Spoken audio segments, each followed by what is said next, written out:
This theme of the city is topical this year, perhaps in a unique way, in, in a time that we've all experienced the poignancy and loss, but also the fragility of community as an idea and a reality.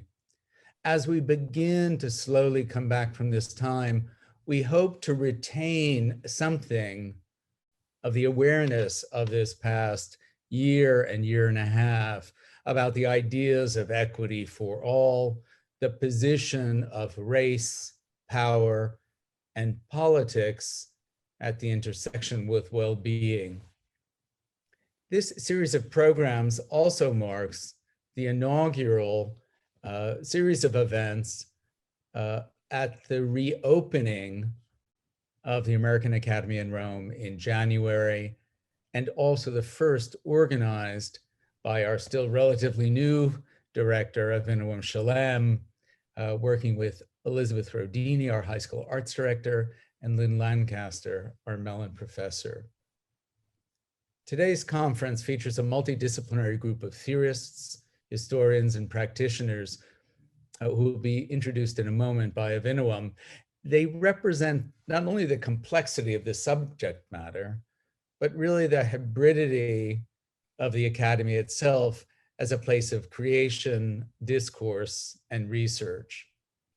I'd like to thank and recognize our co-sponsor, the Biblioteca Hertziana Max Planck Institute for Art History, and acting director, Professor Tanya Michalski, who is one of the conference participants, as well as her staff. I also, of course, want to recognize our community at the Academy and our staff for all of this work in this exceptionally difficult year in preparing the American Academy for such a productive term, and their optimism as well as hard work to achieve such a memorable time. Now I'd like to invite Director Avinoam Shalem to say a few words, but first just a bit about Avinoam.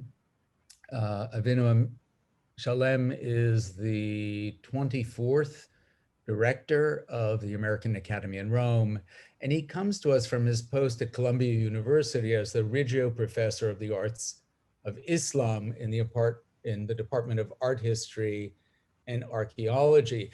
And while Avinoam specializes in the history of Islamic art, his view as a historian, specializing in the medieval period, but someone who looks broadly at the world of Islam in relation to many areas in the ancient world, brings the multiplicity of the exploration at the Academy to a new and very productive level. We're very pleased to have Avinoam with us at the Academy, and pleased to bring Avinoam to the podium to introduce the speakers. Thank you, Avinoam, and thanks to all of you for participating in today's conference. Avinoam. Thank you so much, dear Mark, and I definitely join your kind thanks words to all the participants, to the staff here, and to the institution that made this possible today. I am happy to be here, although, of course, it would be much more happier if we could have done it in person here in Rome at the American Academy. So, good afternoon, buon pomeriggio. I'm very happy to welcome you here this afternoon to the conference, The City Traces of Urban Memories, La Città, Tracce di Memoria Urbana. Cities, like any other forms of human settlements, and like works of art, are in context flux, a process of shaping and reshaping, of being erased, demolished, newly designed, renovated, and preserved. Like canvases on which marks of artistic activities, lines, scratches, stains of color, and spots are visually documented, the urban landscape landscapes accumulate and display through their particular structure, planning, architecture, parks, and public monument of histories of urban creativity and imagined landscape of their inhabitants. That could be read, all these, both as the plethora of built substances that turns a space into a place and the markers of remembering and forgetting. These are sites that epitomize durations and changes and embody a sense of time. Metaphysically, as they might appear these days, and I refer, of course, to the disturbing images that flooded our public media of the empty big cities, empty streets, large void boulevards, and silent piazzas. These cities were and still are coined in our memory as uncanny and creepy spaces. It was for us a lesson. Cities are not made only of stones, buildings, and architectural structure, not out of green parks, grand lakes, or sinuous rivers. Cities are made of their urban sky too, of the amount of sky, this void that allowed us to, so to speak, to enter into the voids of the city physical entity. But yet, first and foremost, our lesson is that they are made of their inhabitants, of us, the citizens of each city. And let me explain by citing the German philosopher Joachim Ritter, a post-war philosopher of West Germany, a student of Martin Heidegger and Ernst Cassirer, whose major interest focuses on the project of modernity. He says in one of his publications on the Bürgerlichkeit, the bourgeoisie, the following sentence. Mit ihr, also die Stadt, ist eine Gesellschaftsform in die Geschichte eingetragen, deren Subjekt der Mensch als Mensch ist. And I translate, with it, namely with the city, a form of a society is registered, the subject of which is the human being as a human being. Yet in contrast, I'm keeping on now in my words, in contrast to the countryside in which the human being is constantly confronted with nature, the flora and fauna alike, the city was conceptualized as a human space. The city is a form which is made by people and for people. Cities are social arrangements. They are not fixed geographical entities, nor amassments of architecture. We tend to speak about cities as enclosed units, an entity which appears as a set, constituent for learning and even teaching. But are they distinct units? Can their borders be clearly defined and linearly drawn? And I just throw this question into the air. Indeed, and regardless if and how bordered, cities are physical places for which the production of maps are the best example. But there are also assemblages of bodies of experiences. Their identities, and if imagined, are the results of the particular process of memorizing which is set for each. Their identities, and if imagined, are built upon stories of interactions and flow of ideas or ideologies. Cities tell stories of transformations of institutions and individuals, of power and resistance, of dissidence and conformity. They tell us the stories of survival, which are mostly written on their walls because flexibility helped the city over time again and again to combine the past to the present. We try to understand cities, usually through linear narrative, as well as spatial experience and representations. Moreover, the way we analyze and represent cities and urban activities has a major role in the design, building, and even management of cities.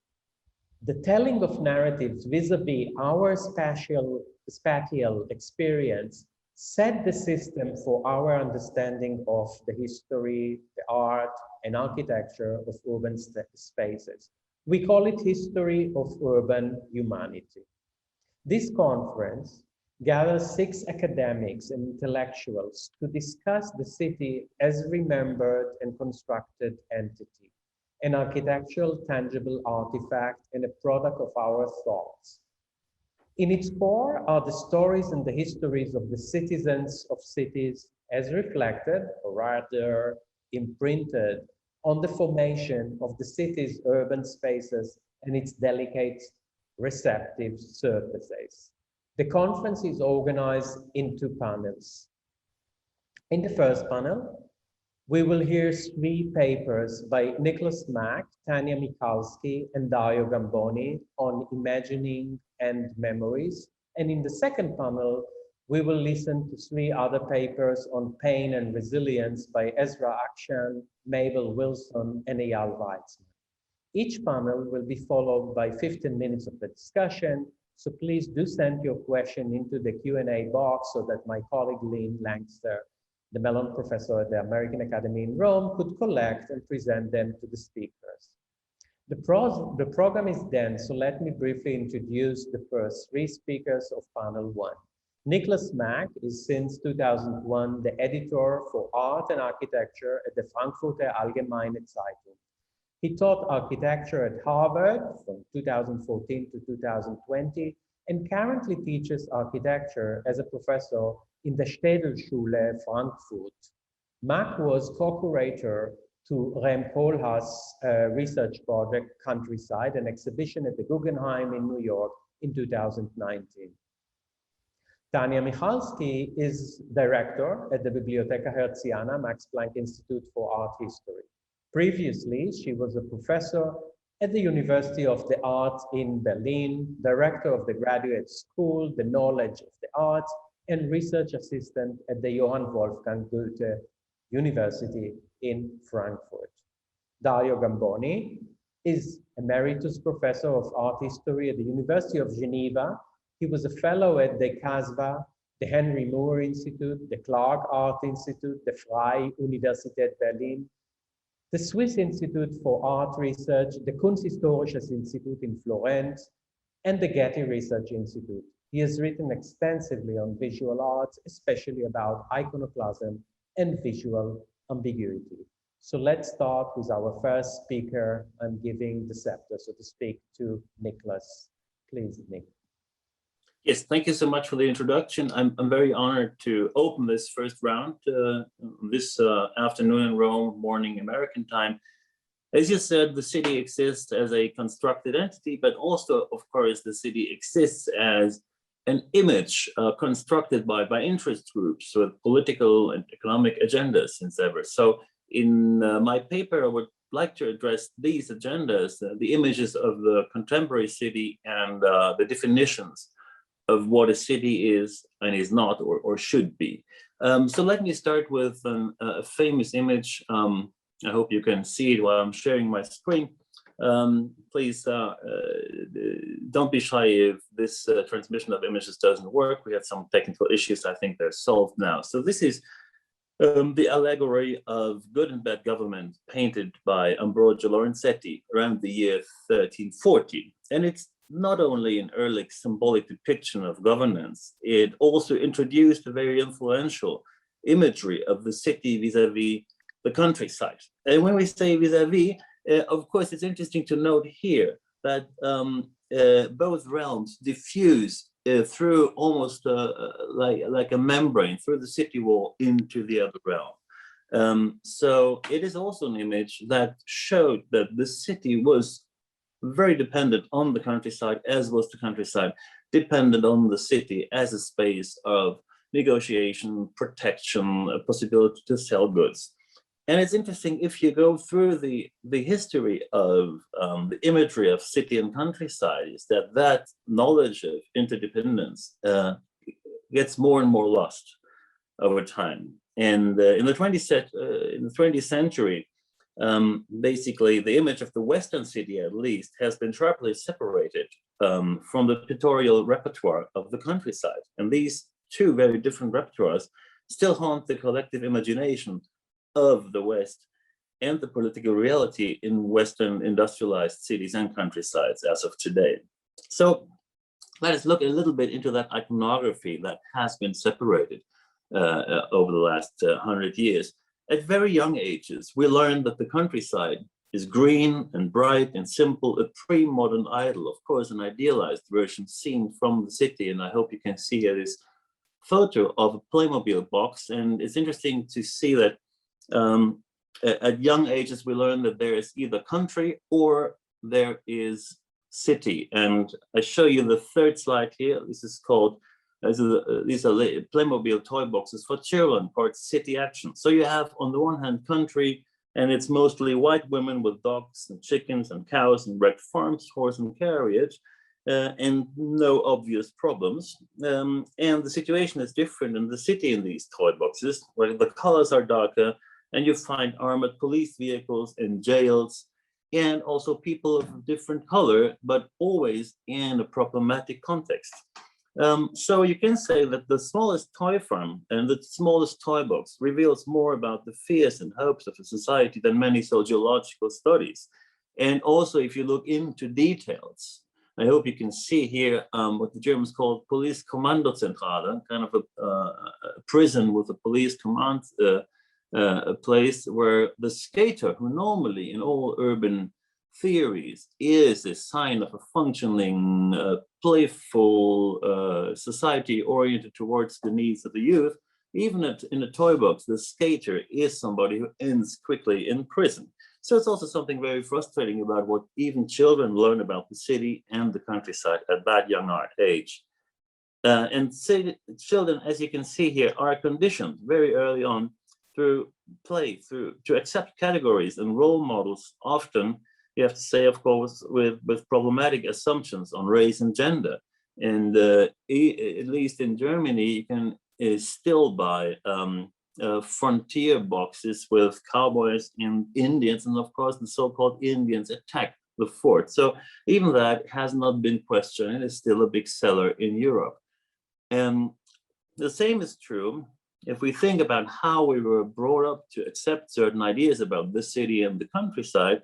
Well, with all these country magazines where you have the urbanites, the frustrated urbanites dream to live on a sustainable cattle station, or you have another issue of a country magazine that you see here, where the word colonial is still a promise to a certain style and hasn't been questioned either. Similarly, cars and car ads are a very precise indicator of a society's desires and anxieties and values and changes, which comes basically as no surprise, as almost in no other commodity that much money and psychological research is invested into design commercials. And it's interesting if you think about how the image of the city that we all have to deal with today was coined, and comparatively also the image of the countryside. It's interesting to look into car design, where you have, on the one hand, car companies addressing farmers and car companies addressing city people with very different car typologies and ads. So while the country population, as you can see here in this slide, Ford commercial from the early 50s, the country population was promised dependability and fuel saving. City dwellers, on the other hand, were addressed with promises of fun and escapism when it came to the idea of the countryside. So here people use cars to go where the fun is, as this ad says. So it's interesting to see these car ads in the context of new ideas of the city and the countryside coined after World War II.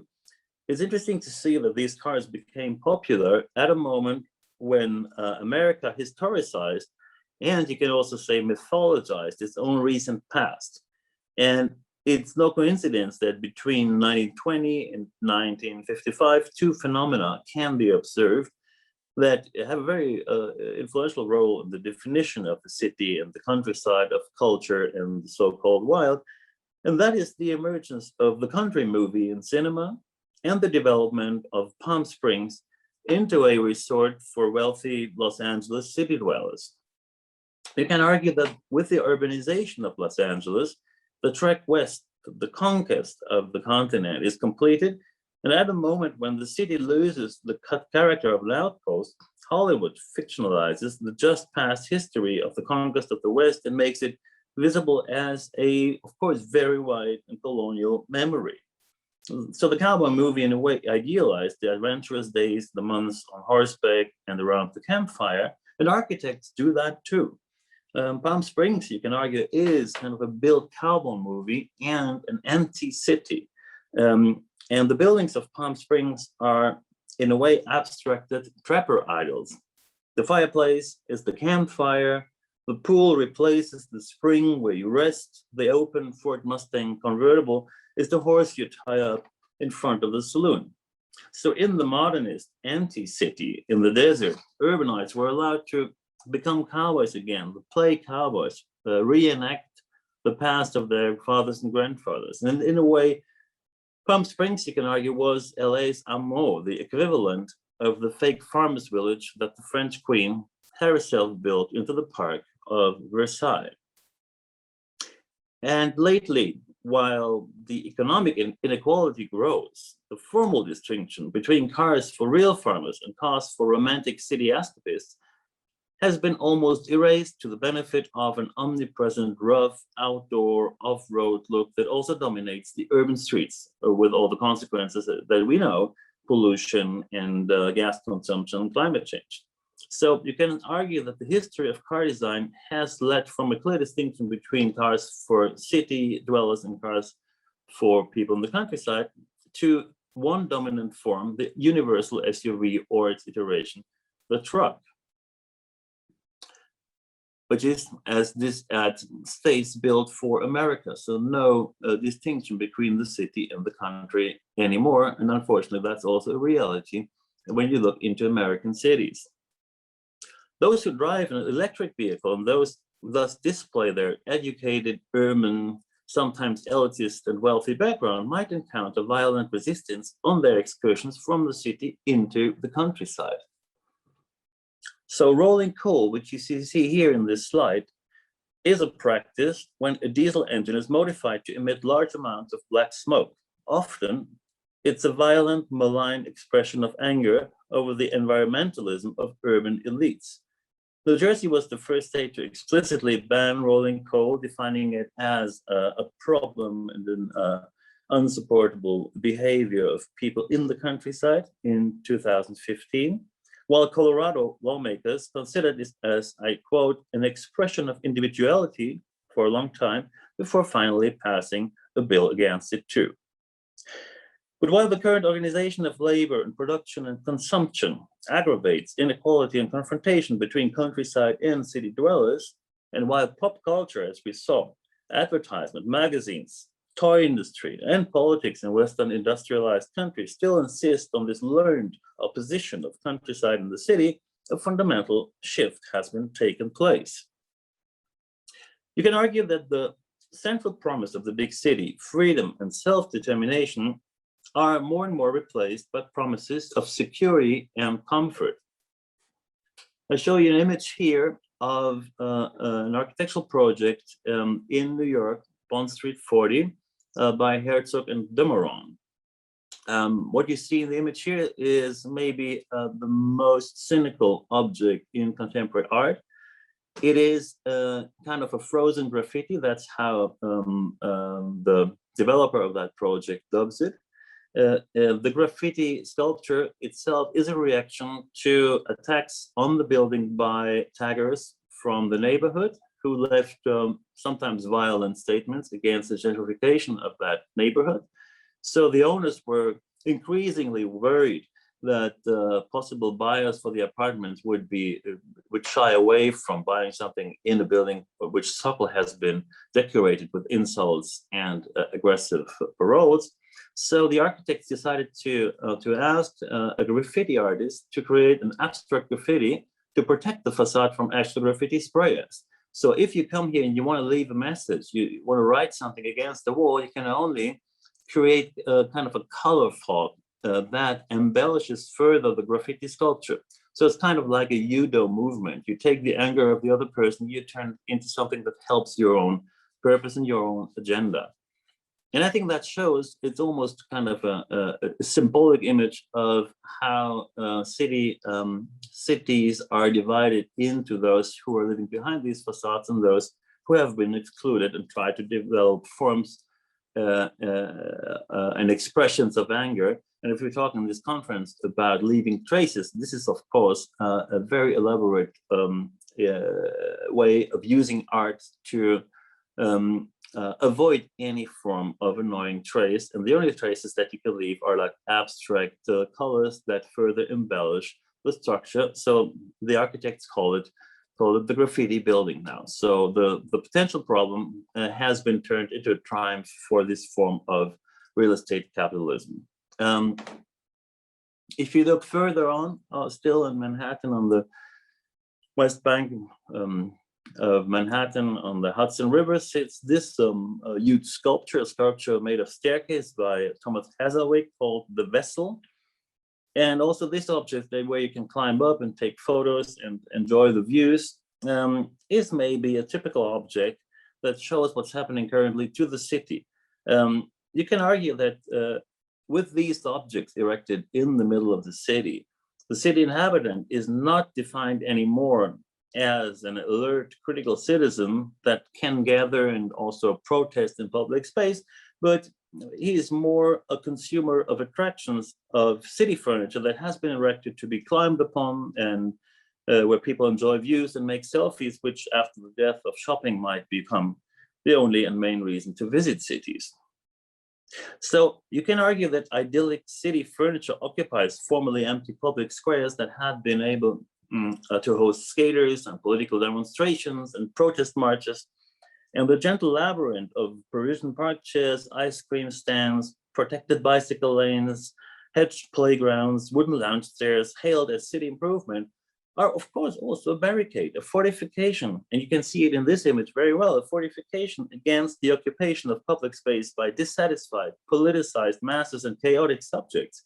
City furniture with embedded charging stations actually also collects important amounts of data from those enjoying a sunny moment. And you could imagine that how difficult it was, and I was present when people tried to protest against President Trump's policy. It's almost impossible to march through this beautiful labyrinth of objects and little hedges around the vessel. So it's kind of also an enforced depoliticization of public space. And this, of course, is another problem that we have to face when we talk about the future of the city. Benches that take your data while you're charging and enjoying a moment. So you can argue that the city does not even look like that promise of congestion and condensation, intensity, danger, and opportunity anymore. Metropolitan centers are becoming more and more ruralized. Cafes run by bearded men in flannel are cobbled together with raw wood as if they were surrounded, and this is an example from Berlin, not by a big city and Google, but by a forest of grizzly bears. So there's a kind of weird ruralization of the inner city.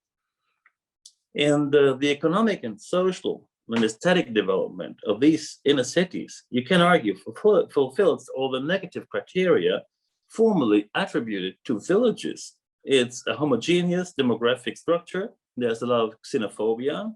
Remember, the refugees are always sent to the suburbs, never to the center. You have narrow streets, deceleration, and an aesthetics of almost pre-modern idols. And even the more far-fetching smart city visions are showing a kind of almost compulsive aesthetics of idyllic ruralism. Everything has to be silent, pedestrian, and made from wood. And unfortunately, this is not only kind of an eco-paradise, but also a very problematic social statement. You can see it in this animation by the architectural office BIG, Bjarke Ingels, a proposal for a city that the car maker Toyota is currently building near Tokyo. And you see everything is pedestrian and nice, but of course they're all only people from one social sphere. You don't really see elderly people. You don't see people of color. So it's all kind of a very provincial, white, and embellished rural setting. So claims that nothing could replace the vibrant atmosphere of the modern metropolis sound increasingly questionable. If this is what you get, kind of timber capitalist visions of the future of the city.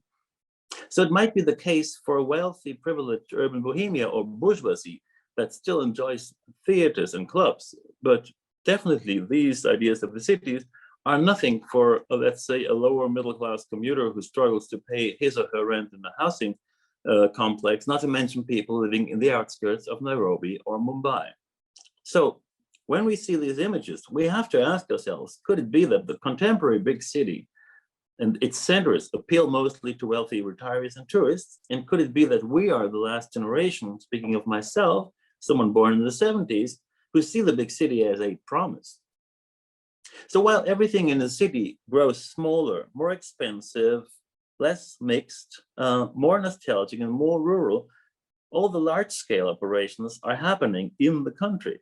Gargantuan distribution and logistics centers and server farms are being built outside the city limits, lying around in the countryside like toppled high-rise. And you have to take into account that basically the biggest structures built on Earth are not in cities, are not high-rises anymore, but are distribution centers, server farms, and all these like generic white boxes where you don't know what's inside.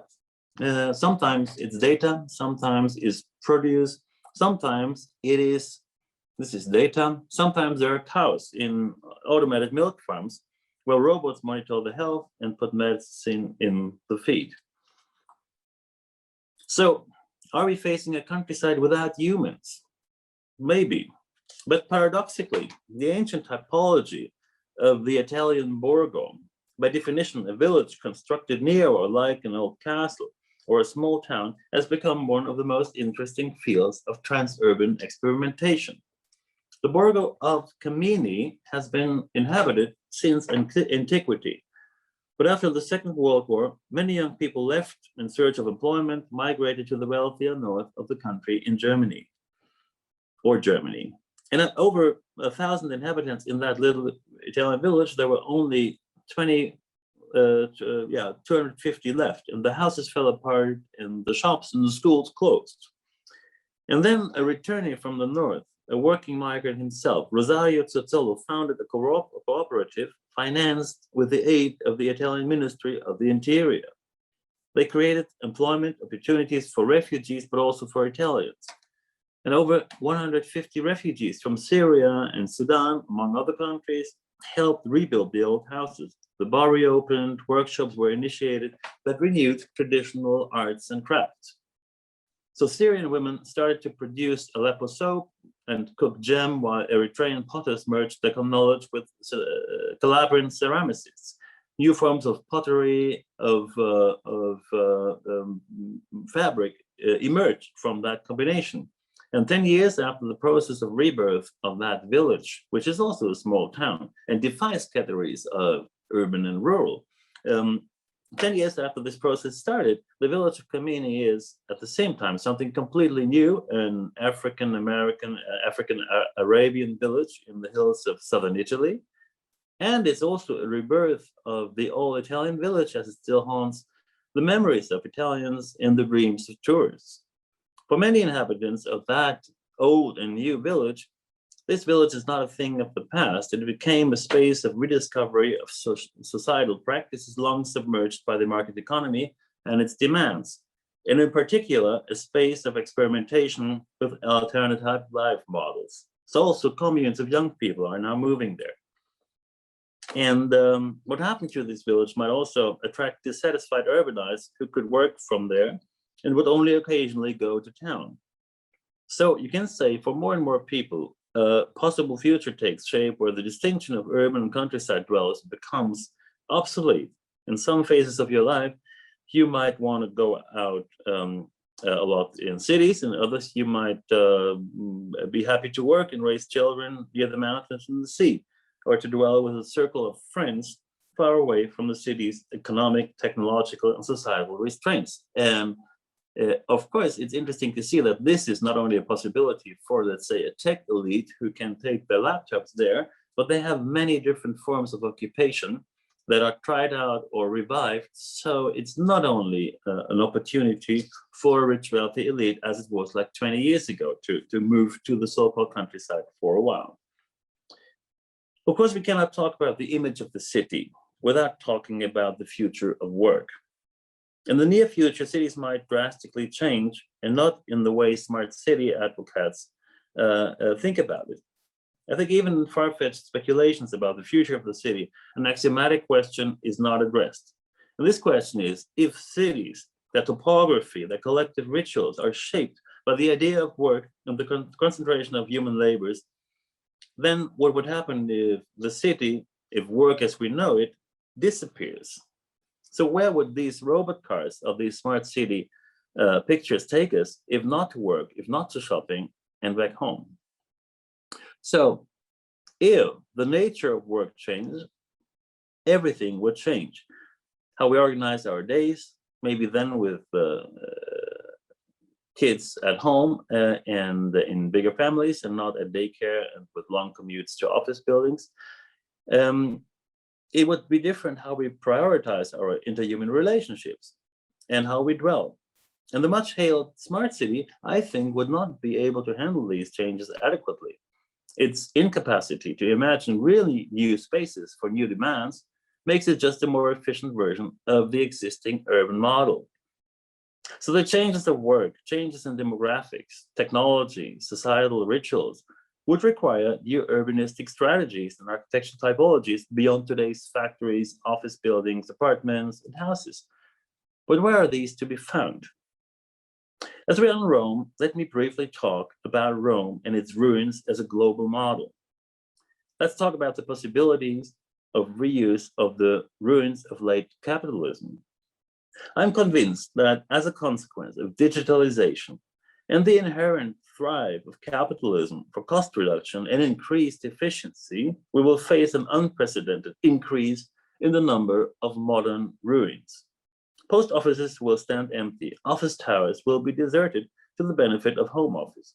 Big commercial cinemas will suffer from streaming. Shopping malls will be ruined by online retail. It's already happening now, and there are numbers that prove that this is not only a temporary phenomenon of the COVID crisis, it's happening. So what shall we do with all these ruins, these empty square meters?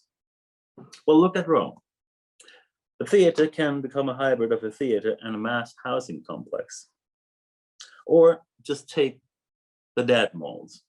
Since the 70s, the mall was criticized as a capitalist surrogate of urbanism, as a building typology that mimicked what it actually destroyed. The real town centers with their alleys, their central piazza, and the little streets with shops. But the emergence of online retail, with that emergence, the mall becomes an endangered species itself. So today, there are already hundreds of dead malls. There's a very impressive list on the internet called dead malls. So all these giant deserted structures placed strategically well near or between towns. So what should we do with them? They're costly to destroy. And given the fact that building is a very CO2 intense practice, there are better solutions how to reuse dead malls. Actually, if you take out capitalist expectation, you have a very usable architectural frame for new urban experiences. A dead mall, and I'm showing here an image of a student of mine from Harvard who worked on possibilities of reactivating dead malls, Christopher Suhu.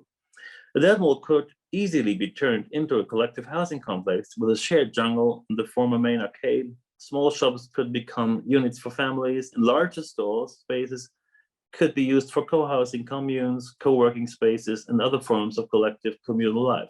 The dead mall, as well as the rural post office maybe, could be turned into kind of a 21st century version of the utopian socialist Charles Fourier's phalanstery, a kind of Versailles for everybody. But there is another important point to address. The economic foundations for these new experiments beyond the classic city-countryside divide is data. The ideal of urban planning in the 20th century was the car-oriented city, as we know. The ideal of the 21st century is the data-oriented city. Just as everything was built around the needs of the car until the 1980s, everything is now built around the smartphone, no longer around traffic, but around data flows from which private platforms, corporations, or authoritarian regimes, such as in China, are currently profiting the most. And of course, because this is the case, it's of great importance to understand that our collective data is perhaps the greatest public treasure of a society in the information age. And at present, though, this collective data is led into the hands of all these private players or political entities or the platform economy. And as a result, trillions in value are lost on the long term, which could be used to finance entirely new, greener, more diverse, more sustainable, and more solidary urban and rural societies. The former digital commissioner of the city of Barcelona and UN ambassador for digital rights, Francesca Bria, has repeatedly emphasized that the future of the city and the countryside is no longer decided by questions of space and sites of industrial or agrarian production, but by who has the access to the more enormous treasure trove of data that citizens produce and that make them predictable for authoritarian states and private digital companies if these data do not remain in the hands of citizens. And on the other hand, data commons and open access know-how might change the possibilities of life in cities and in the countryside. So while the imagery of city and countryside seems to be stuck in and deliberately perpetualizes the old antagonisms, we see new images and iconic objects emerge from the field of economic theory. And to just give you an idea of what that could be, I want to show you, besides this project, the transformation of an old office building in Berlin into a complex housing complex, cohabitation, and urban gardening project for a new community of dwellers. I want to show you as a last image what I mean by this shared knowledge that leads to new products. So in Morocco, where people use a lot of scooters to commute, a Chinese company has introduced electric scooters, and they're very unreliable and quite expensive. And a group of artisans from Morocco, and there are many, has now come up with a counter model, a scooter made from recycling material. They organized batteries built in Morocco, and they produce it in their artisan shops. And the local police does a technical control, and these things are hopefully becoming very popular because they do not make all the mistakes that have been made in the industrial production of the last 150 years. So they're not shipped around the world. They're not produced by exploited workers in China. The revenue for this object stays 100% in the neighborhood, in the city, or in the village where it's been produced. It's a global object at the same time, but it's locally made, and it defies all the categories that we have in mind when we describe forms of production. So it's basically produced with an online manual. Every artisan can download it, build these things on demand for people in his village, in his neighborhood. And then they are produced from used material, but still road safe, of course. And so for many people in Morocco, they say this is maybe the fully automated giant factory is not the future. Perhaps it's wiser to combine local craft with the idea of mass production rather than compulsively contrasting both. So this image of the Majuba motorcycle might be regarded as a prototype type for a new thinking model, for something that exists beyond the dichotomies of modern and old, of contemporary and traditional, local and global, customized and mass-produced, and of course of city and countryside objects. And I want to stop with this slide that I think stresses the importance of new economic models for new cities and new countrysides. Thank you so much. I hope I'm in time, and I hand over back to Abhinam. Thank you. Thank you, Nick, for blurring the borders between countryside and city in a kind of a also capitalistic, post-capitalistic also thinking. We are moving now to Tanya, who is going to take us to Napoli. Tanya, please. I have to share.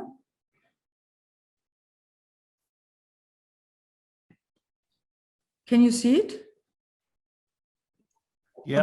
Okay, great. So I start immediately and we are coming back to early modern times. The history of art and architecture in Naples is marked by a constant overriding, even more so than in Rome, I would say, or other cities founded in antiquity. Because the city from the late Middle Ages until the unification in 1860s has been continuously, albeit under very different political dynasties, the capital of southern Italy. In consequence, in Naples have been produced exceptionally dense urban structures on the ancient grid, as well as the decline through overpopulation. And who knows me knows that I'm an ambassador of Naples, and who doesn't know me will see now why. The bird's eye view we have here of the so-called Spacca Napoli, one of the decumani which splits the city, you still see, shows both the high-rise Franciscan convent of Santa Chiara, 14th century, and palaces of different centuries, as well as the modern Centro Direzionale on the horizon. The pure fact of overwriting is not unusual in such an ancient city, but my interest is to describe its peculiarities. A major problem in dealing with Naples is the fact that its art and cultural history remains still in the shadow of other Italian cities, such as Rome or Florence, so that the characterization of the city is usually carried out more through delimitation and stereotypes of the equally beautiful and depraved. I want to give a characterization of Naples that is actually paying attention to the qualities of the city itself rather than its apparent mistakes compared to other cities. And I want to reconsider the art historical description of a city, with the main issue being how to relate space and time, city as a grown body and history to one another. As many historians have tried to do so with different categories of description and description order, it is about interlocking the horizontal extension of the city in space with the temporal axis, which in abstract terms could be called vertical. Because I have to assume that all of you or some of you do not know Naples, and because I want to guide your attention to mapping as a powerful but sophisticated medium that has to be handled with care, I will give a short introduction into the urban evolution. And now does it work? Yeah, okay. To show the evolution or growing of the city's body, one often uses thematic maps. Some maps published in 1991, together with the historical guidebook, record on purpose only the historically new buildings and urban changes that are important for the epoch and rare and are based on a modern map and the location of the buildings. Here you see the first Greek founding, Partenope, at A on the Pizzo Falcone. The Neapolis, the new city, was the associated new town, which was further expanded by the Romans. The symmetrical street pattern is easy to spot, as is the Forum with the number 4 that we will come back to, and the nearby theaters. Outside the city lay extended imperial mansions whose memory has been preserved over the centuries. I hope I tried to sign them. You see the 3 decumani, which are part of the city till now. The so-called medieval Naples is particularly characterized by the extent to the southwest. We have to consider that Neapolitan art history has mostly forgotten the period from late antiquity to the 13th century because of the lack of visible physical remains.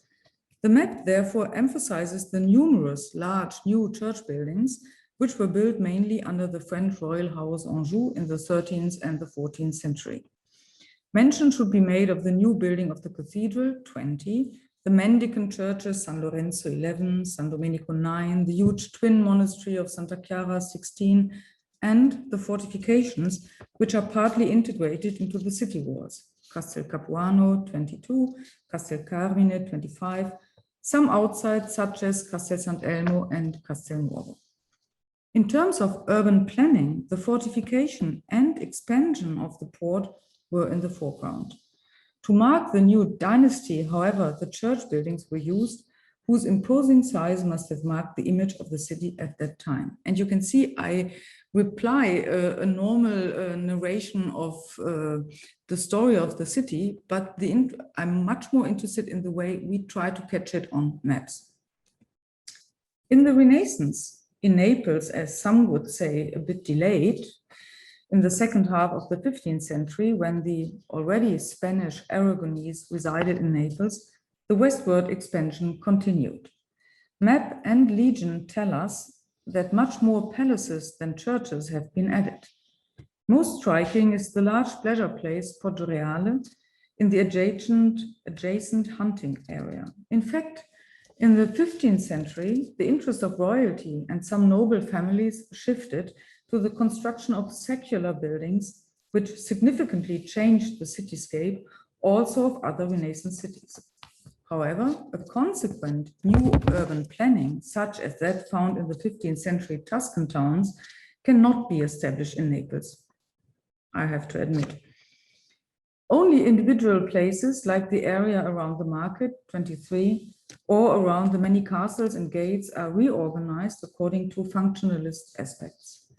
When looking at such maps, we must not forget that the drawn buildings are always in the dense urban fabric, that perhaps some of the older ruins can still be seen, that new buildings have to take the existing into account, that they, to a certain extent, answer them. Viceroy Pedro da Toledo, 1532-1553 in office, has shaped with his urbanistic projects the Naples of the so-called Spanish viceroys. The most important measure was the layout of the Via Toledo, named after him, which opened the city in the west with a completely new axis, and so the quartieri spagnoli, they are called like that till today, which were newly built large quarters for the soldiers to bind them to the city. If you wish, you can clearly see the viceroy's control of the military presence here, but large parts of the old city remained untouched. I skip the later story and come immediately to the comparison with the map of 1566, which shows approximately the state that we have seen in the last thematic map. It is one of the first maps that has been measured quite accurately, which has then been redrawn into a bird's eye view, so that not only individual buildings, but also the surrounding landscape is clearly visible. And there we come back to those liminal status in between city and nature around it. The concern of this historical map is to show the current state of the city with as many prominent buildings as possible. The legend, an instant which by its numbering lays its own order over the space of the city, is limited to churches, few institutions, and defense buildings. I have to do some, I want to bring your attention to our nice sites on site of the Bibliotheca Hertziana, where we have some annotation of those maps.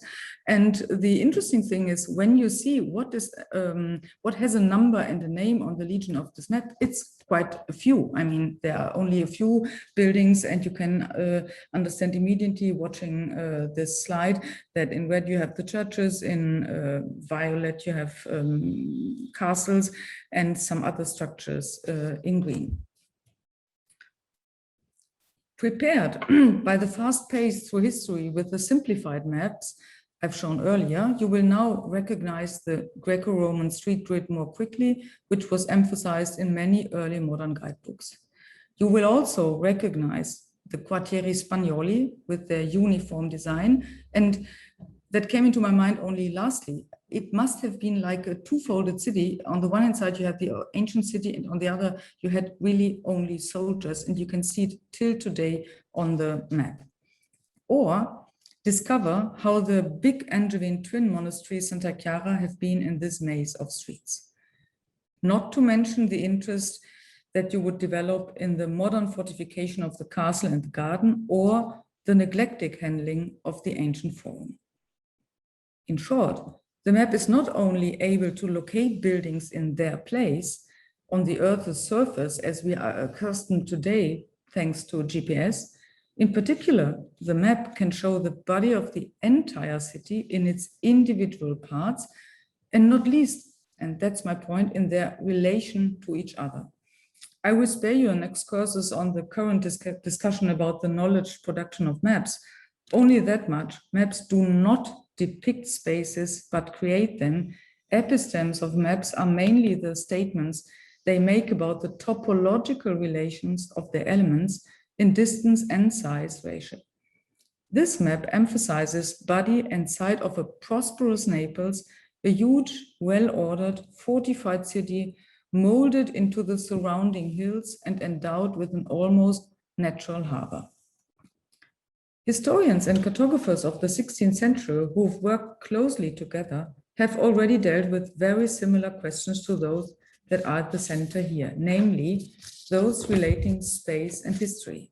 As you all know, Abraham Ortelius, whose first atlas Theatrum Orbis Terrarum appeared in 1570, said geography is the eye of history, and he meant that only with maps before the eye one could thoroughly understand what has happened. Just in the same year as the La Freri map, a literary description of Naples appeared, Giovanni Taccagnota, Del sito et lodi della città di Napoli, which in turn was aimed at combining the image of the city with its history. And even though it is not proven, one can assume that readers of this book used the map. The author begins with a topical praise of cities as a hoard and sign of human civilization, and lists many qualities of Naples which led from the beautiful palaces to the numerous aristocratic families, and specifically to the architects and urbanists. Taccagnota is right up to date when he emphasizes the connection between planning and historicity, or control and contingency, when he names precisely those factors that make a city unique. The importance of the image of the city highlights Taccagnota with a rhetorical maneuver. One met with Don Geronimo Pignatelli in una di quelle ville del monte che sovrasta la città, and the host wanted to eat in a loggia with windows. From there, you could see the sea and the whole city as if you were directly above it. And here's the connection to our bird's eye view. He exclaims, "Have you ever had a better view or a more beautiful view than this in your life?" And that's beautiful for an art historian. If one were to see it portrayed in one of these Flemish pictures, who would not say that it was the most delicate thing in the world? To this passage, the view of Naples, painted by Peter Bruegel, either in the 1550s when he was himself in Italy, or a little later in Antwerp, must come into mind. It is unknown whether Taccagnota knew exactly this image, which was created at least about the same time. But it is important that intermediate references to images and implicitly to maps have been made to link very different qualities of the city with the historical data. Bruegel, for example, exaggerates willingly the curve of the bay, highlights all castles, colors the landscape with a dramatic light, moves not only the ships, but also the entire coast, and not least casts a sunshine on the long, ruinous Palazzo Poggioreale on the right edge. To zoom a bit in, first of all, this text speaks for the fact that Flemish paintings in 1566 had a unique selling point, namely that of showing cities in their exquisiteness and beauty. Taccagnota consciously distinguishes between the aesthetic qualities of a Flemish picture, quadro, and the possibility of capturing beauty in the real individual gaze, prospettiva, which he subsequently describes for his own purposes. In the next passage, he combines the real physical gaze of the guests in the villa with that of the picture that teaches us. Our gaze, so La Vista Nostra, can also help to refresh the soul as soon as it sees only a tree that has just become green. And the soul is immediately revitalized when the eye turns to the waves of the sea. But almost more refreshing for life, mind and soul, is the simultaneous view of the many large buildings, the graceful hills, Amene Colline, the incredibly beautiful Waage and flowering plants, and the calm sea. This view, so ends this paragraph, is entirely to the author's taste, namely very entertaining and very exhilarating. Dilettevolissima et giocondissima. Quite apart from the fact that the view put into words by Takagnota is to a certain extent similar to the of Bruegel, who also depicts the hills, the great buildings of the city, its green vegetation, and above all the sea, what matters is that according to the historian, one can learn in particular from the artistic presentation how exquisite such a site is. On the other hand, he associates recreation and acceleration with the individual gaze that has not passed through an artistic process, psychological reactions, as it were, to the particular location and nature of Naples. I have argued that in a former book, I have argued that such views and surveys, such as a map or a bird's eye views, complement each other and also the literary city descriptions. Different forms of knowledge and aesthetic perceptions complete the representations or ideas of the city. And already in the 16th century, the advantages of the site inspection and those of the bird's eye perspective were weighed against each other. In this sense, another guest on the hill argues that it is certainly very beautiful to have an overview, but that one should not be less amused when one sees in the city itself, in particular. However, Don Geronimo politely adopts that the noise and confusion would largely ruin the pleasure, prompting his friends once again to enjoy the view. A view on a beautiful city, almost created by nature itself, formed like a theater surrounded by hills.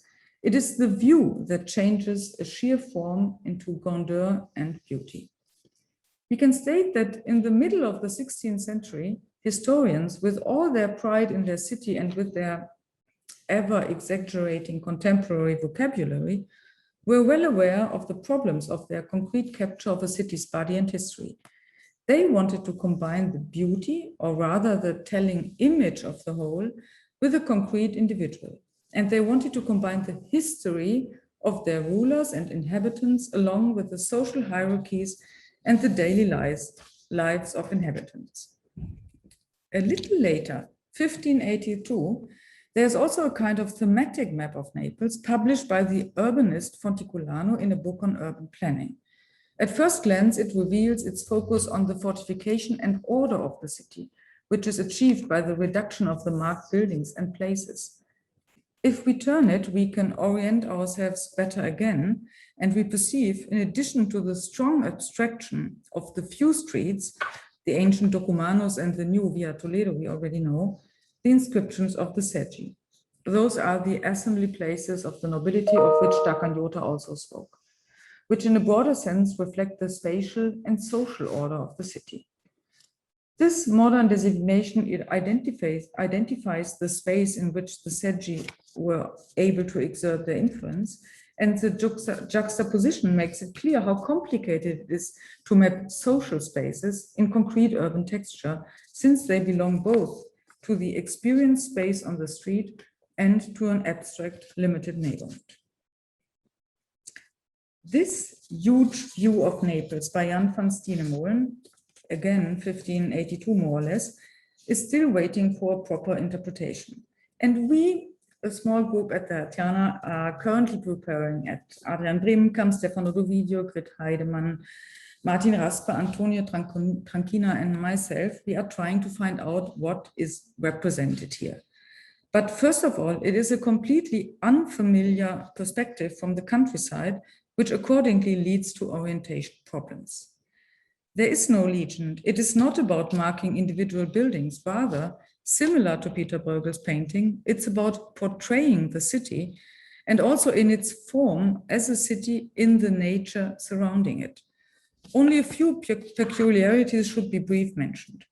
The old town, as you can see here, is almost empty. And there are only 2 decumani visible. After a long discussion in our group, we agreed not to see this as a mistake, but as an obvious overwriting of the ancient grid, which, unlike the maps, still characterize the view of the city today. Perhaps you have in mind the first slide. The draftsman is particularly interested in capturing the fabric of the city, the orographic peculiarities, and apparently also the age of the city in its buildings, some of which were almost ruinous. In a joint effort, again, we use this tool, we have tried to mark the most conspicuous buildings by comparing them with other maps. It's a work still in progress. Behind these annotated maps, maps and views lies a gazetteer where the whole problem reveals itself. Because the interesting buildings have a history, have different names accordingly, and at the latest, with such a drawing, it becomes clear how difficult it is to name what is actually to be seen. At the ancient forum stand the temples of the Dioscuri, which had been already renamed San Paolo. Santa Chiara, which we have seen several times before, is obviously greatly diminished, but the draftsmen make a point showing a Gothic building here.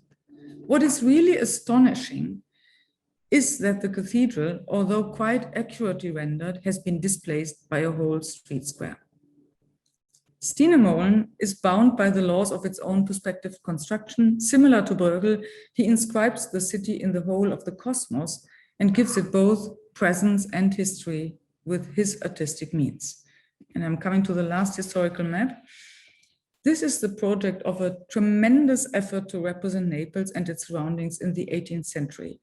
Giovanni Caraffa, Duca di Noia, has worked for about 20 years to draw this version with the dimensions of approximately 5 to 2.4 meters, and it was printed finally with the help of the nobleman of the Seggi 1775. You can hopefully see the branch of the Seggi in the corner. This time, the legion, called Spiegazione in Napoletano, lists 580 items. I would argue that here the entries of the legend can be seen as actors which drill vertical holes in the horizontal plane of the map because they give surprisingly rich information on the history and site of individual buildings. And again, we marked it on a digital map. Even from a distance, the huge number of church institutions can be seen in red. Closer zooming reveals the density of the development and the diversity of the use. And now we come to the legend. In the case of San Paolo Maggiore, it tells us, in short, the name of the church. In ancient time, it was a temple. It was dedicated to the Dioscuri and to the city, to Castore, to Pollice, and to Naples. It was founded near the theater of Tiberius Julius Tarsus, consecrators, founders, Pelagone Libeto, and procurator of Caesar. And there was a great catastrophe in 1687. In chronological order, the layers of the preserved building are named, along with a few surviving remains. The founders anchor the building in a story of actors, and the anchoring in the grown space also happens by naming the proximity to the theater. With a trained eye, the theater can still be seen in the fabric. I don't know whether you see my cursor. Here you have the theater in the city today. The entry for San Lorenzo Maggiore tells us church and convent of the Franciscan order, in oldest times, a public house, meaning the Roman Curia and the Basilica of Augustus, later near the Palazzo Pubblico, and then the Angevin King Charles I, in this place, founded the church that was completed with the convent by his son, Charles II. The structure is similar, but the text also emphasizes the fact that just here, in this place where the Curia once stood, the king decided to build a new church. So there is a deliberate vertical reading of this place, which because of its ancient past is of a particular importance for the understanding of the city. We read that the Seggio di Montagna was merged with the Sedile di Forcella, and in the neighborhood there are other churches and so forth. Those entries are not at all pure toponomastic data. This information is a testimony to the problem mentioned above of witnessing also administrative changes, because the incorporation has nothing to do with the building, but only with the fact that certain groups of noblemen have been merged. And again, buildings nearby are named, which are too small to draw them, but shall not be forgotten. Finally, the square here, Qui, which means in Naples, is still named Old Market, and also the street was renamed. If one had this rudimentary historical knowledge of the aforementioned entries and on the one hand, it opens the perspective into the invisible buildings underneath. On the other hand, the semantic charge of this place becomes palpable, and one senses that the buildings erected over time communicate still with each other. I deal with these maps in such detail in combination with the spiegazioni. They all try to answer in their own way the same questions about the connection between actual current space and its history and order. Again and again, it's about the image of the city and the possibility of its readability in both large and small. Last part, short. Let's go to the present ancient forum that in Naples, contrary to other cities, has not been entirely excavated, nor has it totally vanished. The two columns of the ancient temple are still displayed in front of the facade and, so to say, ostentatiously point to the ancient past. They are worshipped as relics that have survived the catastrophe, not only remembering the previous building, but also the misfortune with which the Neapolitans live constantly. Of course, there are similar phenomena in other old cities, but in Naples, it is part of the collective knowledge that even uneducated people share. The excavations under San Lorenzo are completed. You can see how the Gothic building cuts into the remains of the Roman Marcellum. In between was also an early Christian church reconstructed during the last excavation, which determines the unusual wide dimensions of the Gothic church. As the first Gothic church in Naples, it must have seemed like the foreign body, but in size, orientation, and detail, it communicates with the existing conditions. Pillars were certainly not used only for financial reasons. What is often seen as a flaw of this Gothic building could be read as a specific quality. Since about 2 decades now, you can visit the Subterranean Naples.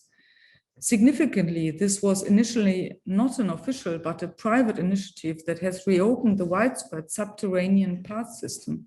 Today, architects refer to it as the mirror of the upper town because the tuff for the construction of the houses was cut off the ground. But the Roman theater still stands under and in between private houses. So, cities themselves can and should be understood and read as palimpsests. The remaining stones allow history to shine through. My aim was to show how historical authors of very different works have tried to capture the history of the city in images of Naples. Traces of the past are omnipresent, be it in the choice of the extraordinary natural site, be it in the labeling of former buildings, di noia, or be it in the abstraction of the bygone space in a modern history map. The visualization of the past in the present is a constant effort. Two-dimensional media, such as maps or pictures, come close to a palimpsest themselves by letting the past emerge in some places. Thanks a lot. Thank you so much, Tanya. Thank you for presenting us to the palimpsest of Napoli. And we are going now to the last speaker of the first panel, Dario Gamboni. I'm giving him now the word. So Dario, to you. Thank you very much, Avino, and thank you for the invitation. I'm delighted to take part in this conference, even though from a distance. So let me share my screen, and you'll tell me if that works. Yes. Do you see? Is that fine? Great. Oh, Yes. I will back here. Very good. And I'll push this on the side. Good. So yes, from a distance, and since we are all stuck somewhere, let us imagine that we can travel freely, and that museums like other public institutions are open, and that we are in Istanbul and strolling in the Çukurcuma neighborhood, taking the street of the same name. And I already apologize for my pronunciation of Turkish names. So we might stumble, I want to move, next image, let me see. Good. So we may stumble upon a building standing out from the rest of the street, which seems both to belong and not to belong. And you see the house on the left, it stands out because it is all painted in red. Apart from that, it is a house rather typical for the neighborhood. You see here, this is a map provided by the Museum of Innocence showing its location in the city. And on the right, you have an excerpt from Google Maps, also showing it with the Galatasaray High School here. So we would come close and wonder, what is this? What is this Museum of Innocence? The name is given by a banner, which you already see from a distance, but we'll come closer. And we have an explanation also. The entrance, the normal entrance of the house on the Shukurkuma street is closed, and instead there we see posters, we see objects, especially keys, and we have a small text which I read in Turkish and in English. The Museum of Innocence contains photographs and objects belonging to the Keskin family and their daughter Füsun, who lived in this building between 1975 and 1999, and to Kemal Basmachi, who was in love with Füsun. Their stories are told in Orhan Pamuk's novel, The Museum of Innocence. This is the end of this text. So the museum claims to document the life of a few individuals in the very space in which they used to live. But some words may sound suspect. Stories, novel, and of course the mention of an author whom we know, who is a famous novelist. In fact, innocent visitors, we might call them, who would come here unaware of the existence of the Museum of Innocence and of the Museum of a Novel with the same title are probably few. Most visitors will come because they are aware of the existence of this museum, I guess, and many will have read the novel. In fact, the making of the museum, the genesis of the museum, is part of the narration of the novel itself, in which the story of Füsun and of her unhappy lover, Kemal Basmachi, is dictated by Kemal to the writer, Orhan Pamuk. And I quote here, you see on the right, a page from the end of the novel. "Let us not conceal the way in which I, Kemal, had you, Pamuk, write it, or how you went about your work. When it is done, please give me all the drafts and your notebooks so that we can display them too. How much longer will it take? Those who read the book will certainly wish to come here to see the locks of Füsun's hair, her clothes, and her other belongings, just as you have. So please put a map at the end of the novel. We've seen that map. It is at the beginning, in fact, so that anyone who cares to can make their way by foot through Istanbul's streets.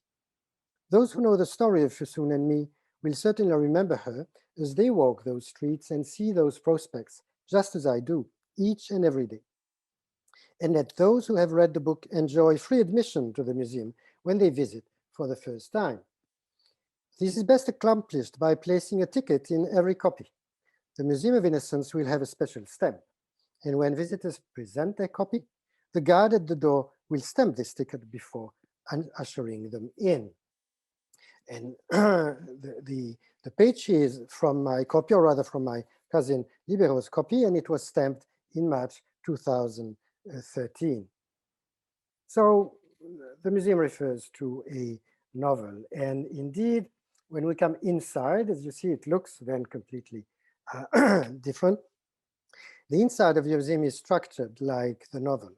Each chapter is dedicated a vitrine, and they are in the sequence of the chapters. There are copies of the novel available for consultation. You see them on a bank on top. Notes and drafts of the novel are on display at the end of the visit, that is in the attic, close to the small room where Kemal is supposed to have finished his life and dictated his story. Then you see his bed. also in the upper right corner.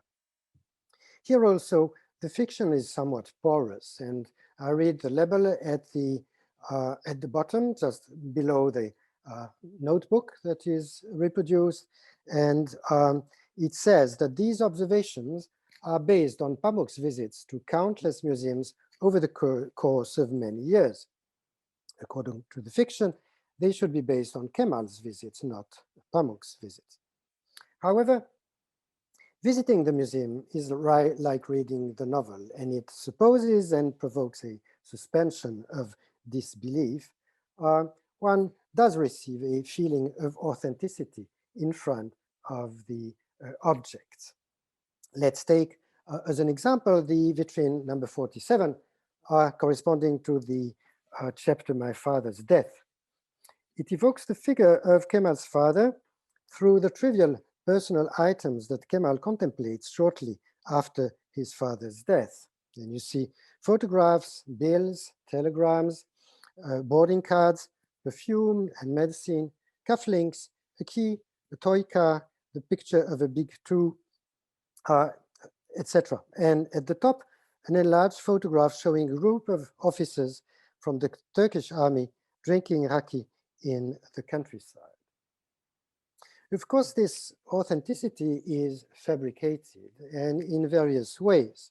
Pamuk himself, in a discussion, distinguishes between many categories of objects, going from real items to fake by way of real fake ones and fake real ones.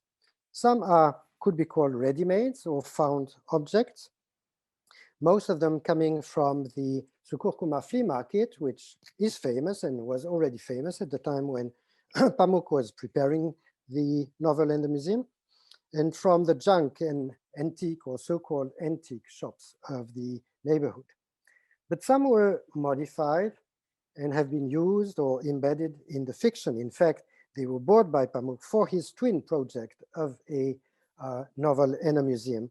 And he used them while writing so that the objects influenced the story. And some have been entirely fabricated, but so as to look real. Again, one example, vitrine number 4, which is entitled Love at the Office, but in fact is devoted to Kemal's family distribution enterprise, Sat, meaning sell. And this enterprise is documented through a picture of its headquarters that you see here, through employees' identity cards, group photographs, an ashtray, and a glass of tea. The tea and the sugar are necessarily imitations for obvious reasons of conservation. And one takes great pleasure, I would say, in the quality of the simulacra. The photographs are authentic, but they represent people who never worked for an enterprise that never existed. And yet the identity cards seem real, like the headed paper that you see behind the tea, and 1,000 other things. Some of these fakes are quite elaborate. For instance, there's a part on the first Turkish soda water, Meltem, meaning breeze, complete with an advertisement film and press cuttings, yellowed press cuttings, including one showing a photograph on the right showing the entrepreneur Zaim, one of Kemal's friends, with a German actress who advertises his product on top in front of the bridge over the Bosphorus. So the visit of the museum shows that the Museum of Innocence does not only provide the story of Füsun and Kemal with a different kind of existence from the verbal one, a more physical kind, but in addition, it also documents a certain period in the history of Istanbul and in the life of a certain class or certain classes of its inhabitants. And I will come back to that. It does not only document them, but it also commemorates them and to some extent celebrates them. For instance, vitrine number 7, Mehmet Apartments, evokes the apartments that were used as lumber rooms by Pamuk's parents' generation, and the house in which specifically his grandmother spent the 30 last years of her life in a single room. The parts of Istanbul that are most particularly alluded to are the posh neighborhood of Nişantaşı and the working class one, or what used to be the working class one of Sukurkuma, meaning which correspond to Pamuk's own social background and to what was an object of his fascination. In another book entitled The Innocence of Objects, which Pamuk wrote as a sort of guide to the museum, and which he published in 2012, the year where the museum was open, Pamuk tells of the long walks he made as a young man in Istanbul's obscure neighborhoods and its most remote streets, with, I quote, the burden of self-consciousness from being a leftist young man wanting to escape the confines of westernized and comfortable life in Nişantaşı to experience the entirety of the city, end of quote. On the right part, you see a portion of the vitrine 14 entitled Istanbul's Streets, Bridges, Hills and Squares, in which a figurine of Füsun stands at the bottom in front of the Bosporus, but you also see a map of part of the city in which this same figurine appears in places where, at the time when she had disappeared and Kemal was desperately looking for her, he saw her, or he believed to see her appear. The Museum of Innocence, therefore, is very much devoted to traces of urban memory. And the book includes many reflections on what could be called or could be described of this notion of traces. For Pamuk, and also the innocence of objects. For Pamuk, these traces are linked to the notion of loss and grief. They have a very strong emotional dimension. And more generally, or beyond the fiction, the story of the book, to feelings of nostalgia and melancholy. They are very much traces in a physical and indexical sense. So, oops, no, I'm sorry. Here, we come back here. So, for instance, the vitrine number 73 on the right, Füsun's driving license, shows a remarkable effigy of the heroine, which I show with a visitor in front to give a sense of the physical presence and the size also of it. She appears as a sort of, this mode of presentation, I think, emphasizes both presence and absence in a very successful and effective way. And so this indexical dimension is quite strong. In fact, the book mentions collecting or describes collecting as something having to do with morbidity and therapy.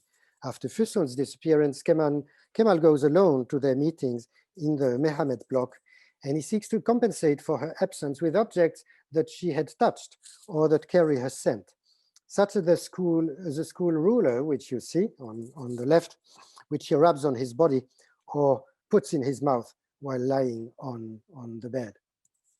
And this nostalgic dimension connected with loss also exists for Pamuk at the collective level of the city itself, its inhabitants and its history.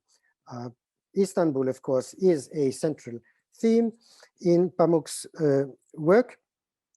Before the Museum of Innocence, he had published in 2003 a book entitled Istanbul, Memories and the City. And since he has published a book of photographs, of his own photographs of the city, such as Balcony in 2018, and Orange, about the color of the lights that used to illuminate the small streets of the city. And that was published in 2020. The Innocence of Objects has a chapter on hüzün, Turkish notion of melancholy, collective melancholy, which according to Pamuk is fermented by the omnipresent signs of the past grandeur and of the decline of the city. So we have seen that every city is a palimpsest. Of course, Istanbul is very much one.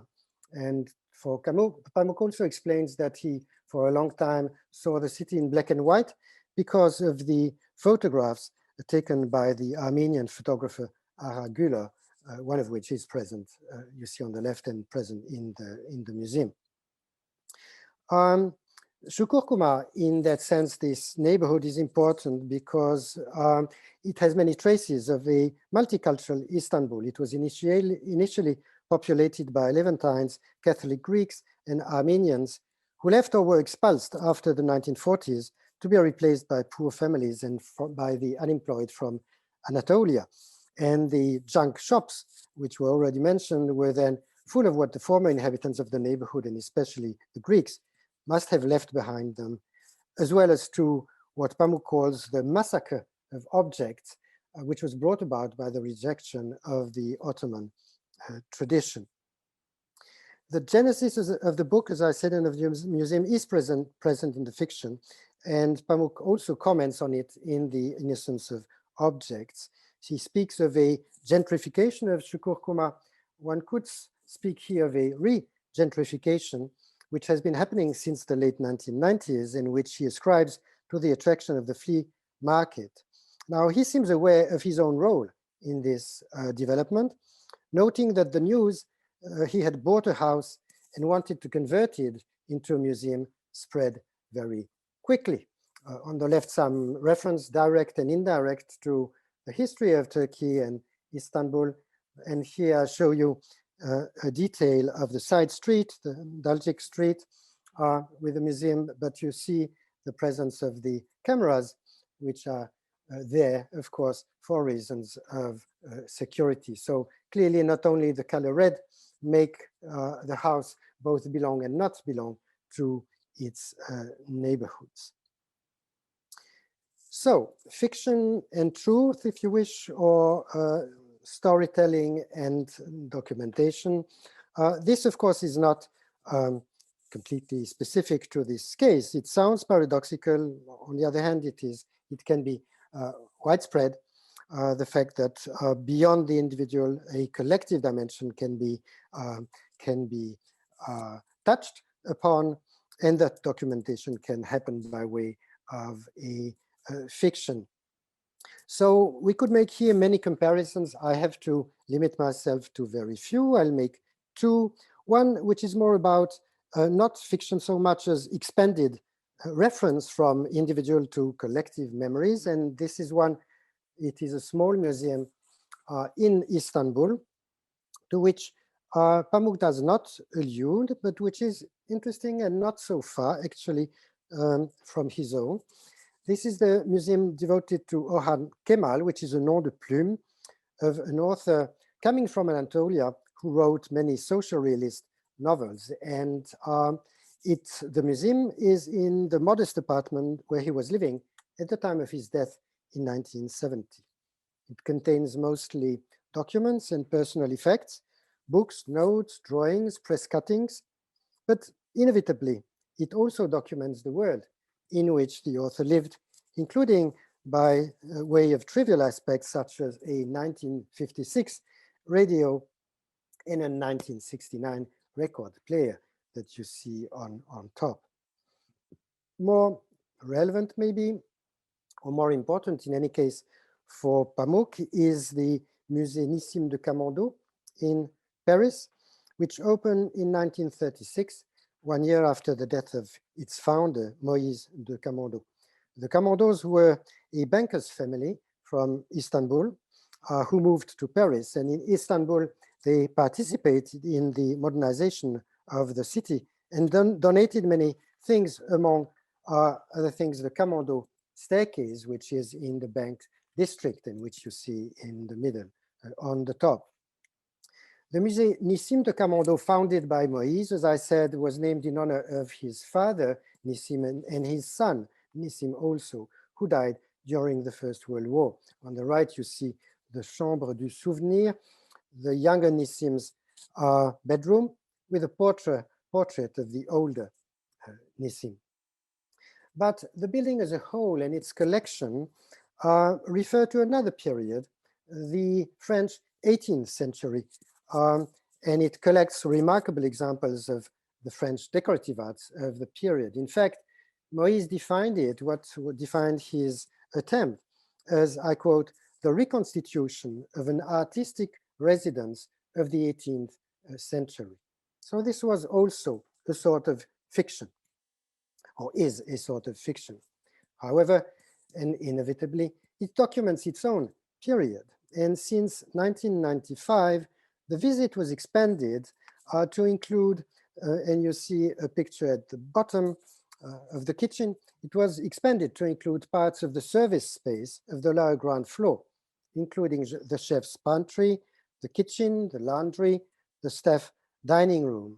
That is, in the words of the director of the museum, I quote, a dimension of the house that had been excluded at the donor's behest.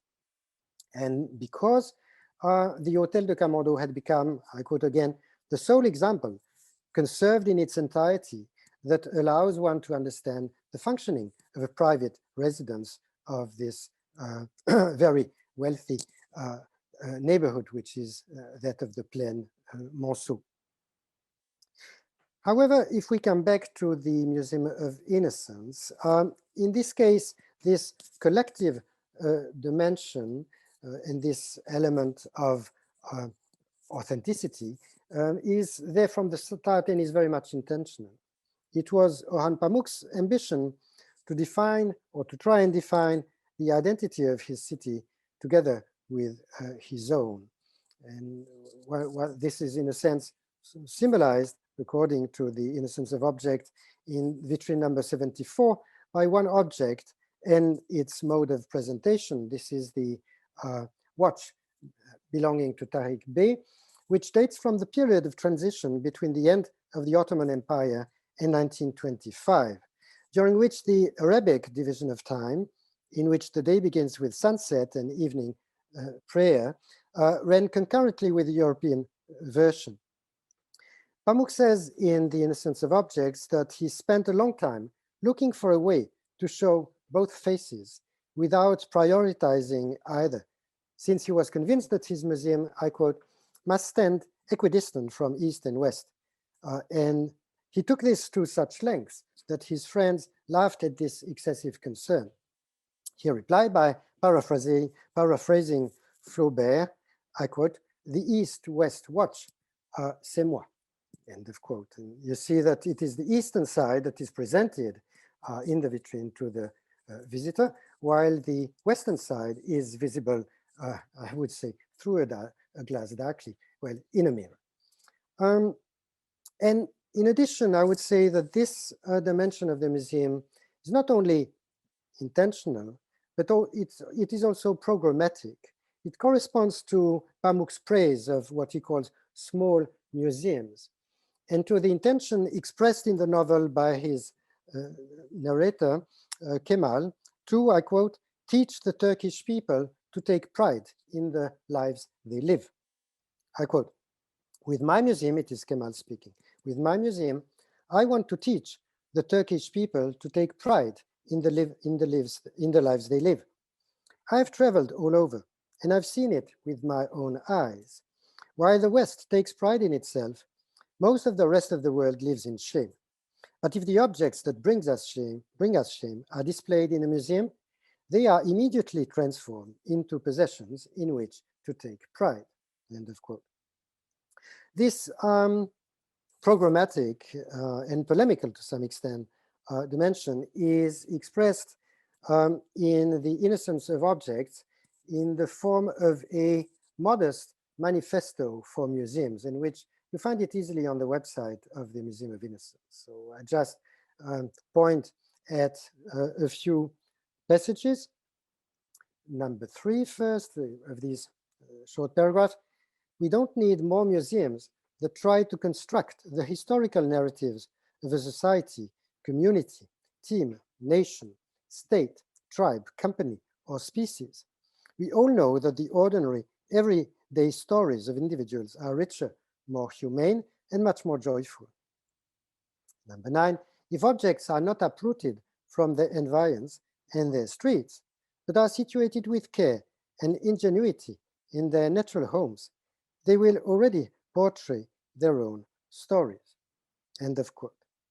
So to come back to Avinu Amsalem's introduction to this conference, I would say that according to Pamuk with this example or with this model that he proposes, the museum can be seen as an instrument for remembering the city, but also for preserving, enhancing, and communicating this mnemonic dimension and fabric of the city. Thank you for your attention.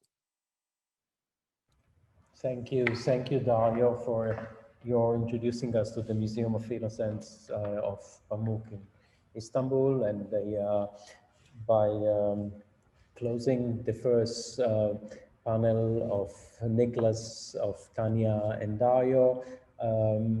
We are opening here the panel to a discussion. Before we are going to look of some question coming from the audience, I have some questions, or I'll start with one, but you could also among yourself can raise question to each of you here in this panel, and then we'll go on. We have around 15 minutes, and Lynn has an eye. If something will come, she will call our attention to it.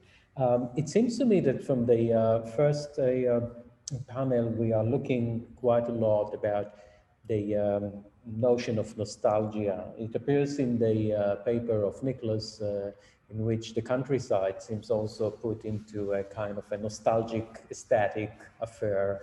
And Tanya, with the palimpsest, I mean, you cannot avoid the question of nostalgia, especially if you look at the patina on the houses of Napoli, which you can edit. And Dario was very clear in looking into the path that Pamuk already created for us to go into that. So my first question is to Nick.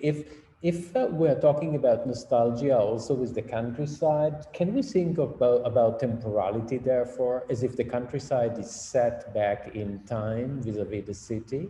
And can we then speak about this kind of breaking the border between the countryside and the city as breaking the borders between temporalities today?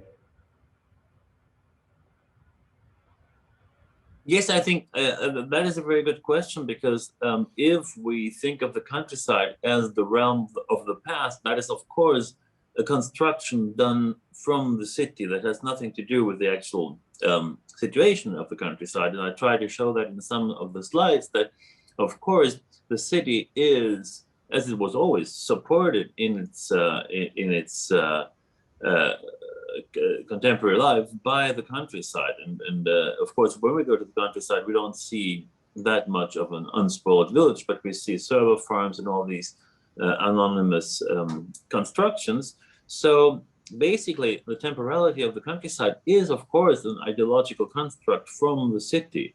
And at the same time, a certain idea of the city is, of course, the construction by people who are not living in these cities. And I think like a majority of the people who comes to Berlin from smaller towns, from the German countryside, has kind of that construction in mind when they come to the city, which is an image referring to the Berlin of the 20s. So somebody coming to Berlin now has an idea of a vibrant city full of opportunities and experimentation, which is kind of a mixture, an ideological mixture of 20s Berlin and early 1990s Berlin.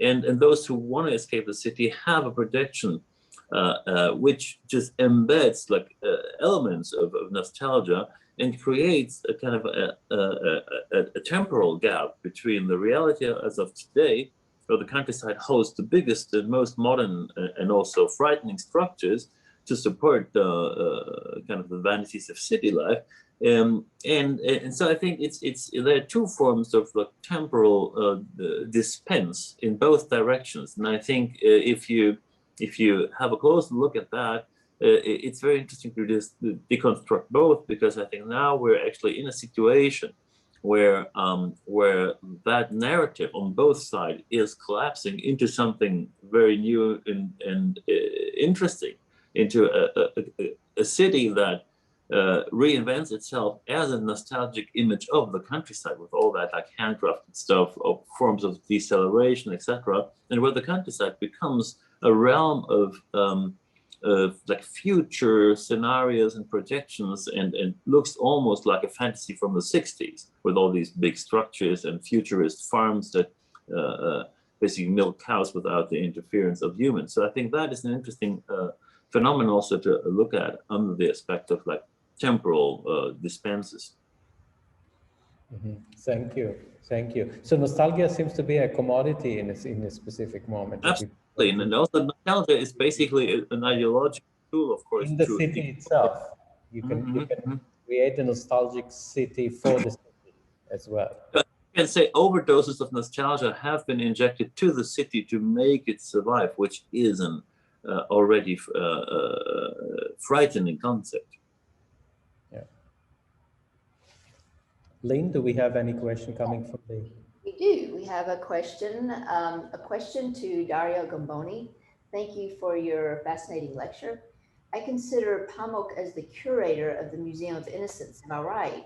It is not surprising, considering that Pamuk was a student for a few years at the School of Architecture in Istanbul.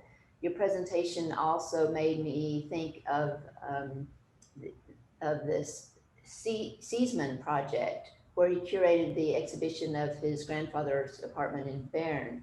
It's another interpretation of fiction and collective memory. Thank you again to the organizers, Maristella Casciato. Thank you very much. Yes. Yes, thank you, Maristella, for the question also. Yes, so indeed, it is quite correct. As he explains, and to some extent documents also in the Innocence of Objects, that other book that serve as a guide or can serve as a guide to the museum, Pamuk is the curator. Of course, he had collaborators, but he's the main curator and designer of the museum. And what I found quite interesting is to find out that although he started with the notion of the museum, the project of museum and book was a twin project, but for contingent reasons, the book came first. And he may have thought of the museum as a sort of translation, three-dimensional objectual translation of the book, but he immediately noticed that this didn't work, and that he had to let the object speak in a way. So there's a phenomenological dimension which he connects with notion about the agency of objects and even Sufi notion, which are quite interesting, but it is a case very much of design and curating, yes.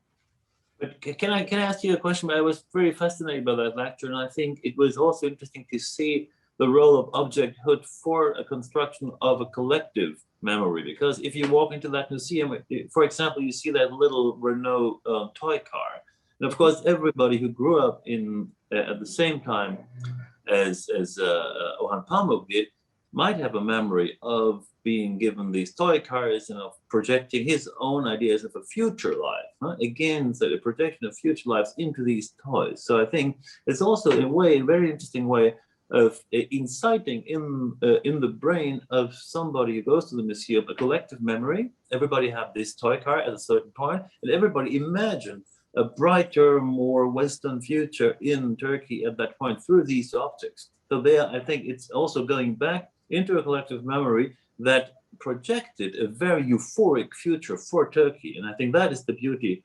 if I continue your reading of it, of that museum. And it's not pure nostalgia, say, oh, I know this form of tea, I know this form of toy cars, but also these objects have an agency of projecting an almost futuristic vision of Turkey, which has gone ever since. So I think that is also the political role of that museum, to remember Turkey of a moment when it was much more enthusiastic about its own future.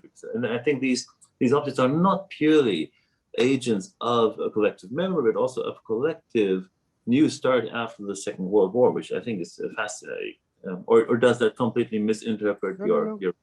No, I agree completely. I think it is, in that sense, it really speaks to the period. And of course, Pamuk hadn't necessarily a certain position within it, but he was very aware and sensitive to the tensions and the ambivalences and the conflicts also. And sometimes it is rather subtle and implicit. So for instance, you may have noticed a strange object, which is a grater, and is in the dark, and there's not much said about it. It's simply a grater, so an object to fruit, for instance, that Kemal takes with him from the house of the Keskin and at the time of the dictatorship. And he goes back with his driver to his posh neighborhood, and he's stopped by the police, and they ask, what is this object? And he finds himself unable to answer, completely unable. And thanks to the driver, they let him go. But I believe that this rather ominous objects and mute is an indirect reference to the violence, including torture and danger of the period. So some things are very explicit, but others are not. And of course, they have layers, and to some extent, the interpretation depends also on one's own knowledge and experiences. So what you say about the toy car, but I think one of the sources of, and which is an original one, is what we could call vernacular collecting. That includes also, for instance, photographs of footballers, which were given or sold with merchandise, and which everybody of his age would collect. And of course, so this triggers memories a bit in a Proustian fashion, if you wish. But of course, it conveys a lot of the period in its relationship from Turkey with other parts of the world, including the West. Yes. Tanya? Well, my question would go to both other co-relators. I mean, I would like to know how you deal with the problem of historicity of your own objects and the aesthetic, let's say, framing of it, because Orhan Pamuk for sure is the most interesting example of ours this afternoon. But coming from my examples from Bruegel, for example, I really think we need artists to give us a different view of those problems we are dealing with. So, to both of you, what do you respond? Niklas, do you want to? Well, given the time restriction, I could only briefly show this object, that Moroccan motorcycle, which is developed by Moroccan entrepreneurs and an artist, Eric van Hove.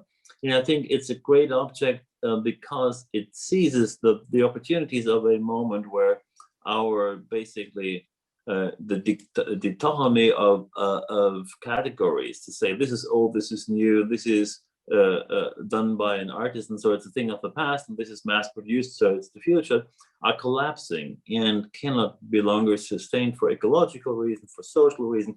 And I think it's interesting that an artist comes up with the idea to gather with economists to say, okay, then let's challenge that narrative of seemingly inevitable inundations of the Moroccan market with Chinese objects, and create an object that basically refers to a very old tradition, craftsmanship, but through the internet connects all these craftsmen to create truly new hyperfactory of local agents that work together and create something which is also economically more powerful than something that has to produce in China, transported around the earth, and then brought to salesmen. And I think it's very interesting that an artist has the capacity to also understand that the mere production of reflective objects that represent a certain historical moment is maybe not enough, and that an artist could engage in a much more interesting discourse on producing an object can be used, but that also reflects a certain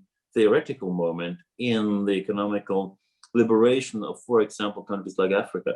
And I think that was something that fascinated me among the objects. I mean, I showed many annoying objects and ideological objects in my talk, and that was something I really believe where artists play a role and have a sensitivity to catch the chance of the moment and bring together a very seemingly nostalgic realm with almost futuristic proposition of how to not only produce things, but to live together. Because these artisans can then, of course, stay in the countryside or move to the city and create an object that connects both realms. And I think that was an intelligence that I was very interested in also, because it defies the boundaries. Is it an art object, or is it a multiple, or is it a multiple that turns into an actual object you can use on an everyday basis? That was my interest in that respect with the objects I showed. So maybe I can say a few words about in the case of the Museum of Innocence. Of course, one could ask or should ask the question, who is the artist there? Pamuk has also written the novel entitled Red, which probably many of you know. So he's deeply interested in the history of painting. But he also explained that, and there are in the museum a few paintings by a fictional painter, but which probably are not the best parts. But he explains that thanks to the making of this museum, the architect in him, and especially the painter, whom he never became, but he had started a bit, that came to life. And I think it is maybe broad. So in a sense, it is an artist's work, but it has to, I would say, with gestalten, giving form, and giving form in a medium which is with objects, some of them already existent, some of them made for the purpose, which, as he explains quite well, actually started having dialogues between themselves, to which he had to attend. And I think this is the moment where, in an enterprise that is extremely controlled and planned and rather rational, but there's a moment where some of it escapes this control, and probably there the most interesting appears. And maybe this is also an aspect of art making. Mabel has a question. Mabel Wilson says, for Nicholas, thank you for your presentation. With rural life mythologized in artworks and narrated in novels for the entertainment of elites and growing bourgeoisie from 16th century onward, hasn't the rural image always haunted urbanization in the West, which has its origin in the enclosures of common land to become property of the state and private individuals? A very important question. Absolutely right. So it's already the answer, and I think that is an important aspect, that there was a moment of knowledge and also of admitting in the iconography that showed both the countryside and the city, that the city is, of course, exploiting the countryside, but also dependent on the countryside, and that people from the countryside are feeding the city. And so basically in many images of Renaissance times, you see that the countryside and the city as one economic system depicted in these imagery. And at a certain point, when certain exploitative structures become dominant, and then also when the richness of cities like Bordeaux, and I could have shown, of course, more images of that, where Bordeaux is based on exploitative trade and slave trade, the depiction of the background of the city vanishes. And you only see the city portraits. Only you see the harbor, but also from a distance, you don't see what's happening on these ships. So the reduction of the depiction of the city is, of course, also an exclusion of showing the foundations of the city's richness. And we find a parallel phenomenon today when it comes to idealized imagery of the future cities, because they never show the price at what this seemingly smart city comes, and where, I mean, the enormous data production is never shown.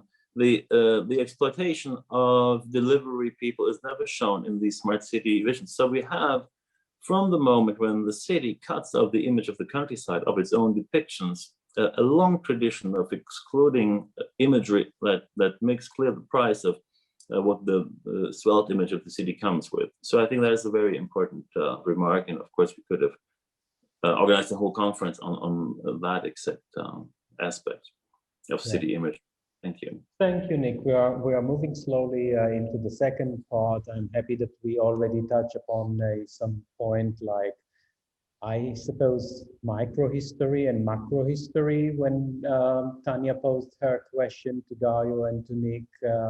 and the Museum of Innocence, and the collapse between the two. I remember that my grandmother, who used to drink tea from the same cup of the one that we saw in Dario's presentation, would say to me, "My story is not interesting to anyone," but it is. We know that it could be interesting to many of us, because each simple person just needs the right curator to do the job. And back to the city of Istanbul, I wonder why the decision was made to make the house colored in this color all over in red, to put it as a kind of a outside day temporality of Istanbul in that moment.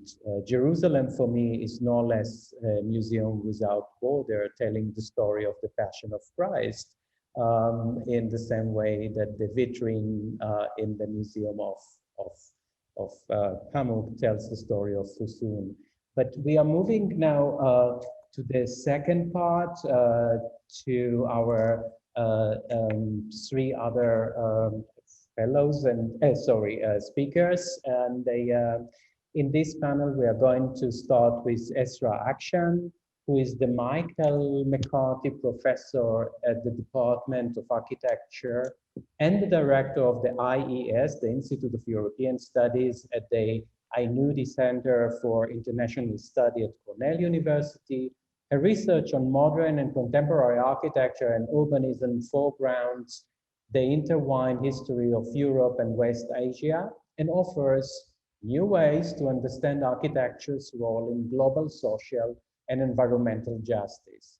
Her recent book, Open Architecture, is about migration and citizenship and urban renewal of Berlin-Kreuzberg, and her upcoming books are Building in Exile, Abolish Human Bands, and another book which is called Right to Heal. The second speaker is Mabel Wilson. She is the Nancy and George Rapp Professor of Architecture, Planning and Preservation, as well as Professor of African American and African Diaspora Studies at Columbia University. She also serves as the director of the Institute of Research in African American Studies and co-director of the Global Africa Lab, the GAL. She is currently a co-curator of the recent exhibition Reconstructions, Architecture and Blackness in America 2021 at the MoMA.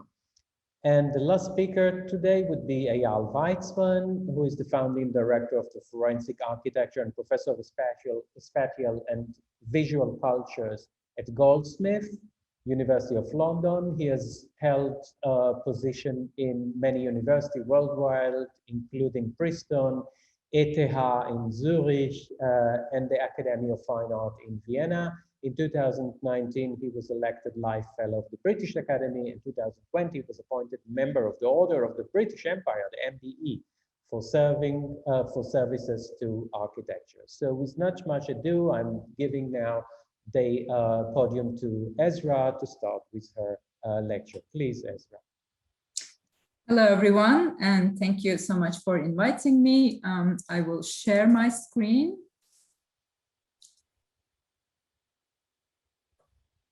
Can you see my screen? Yes, we do.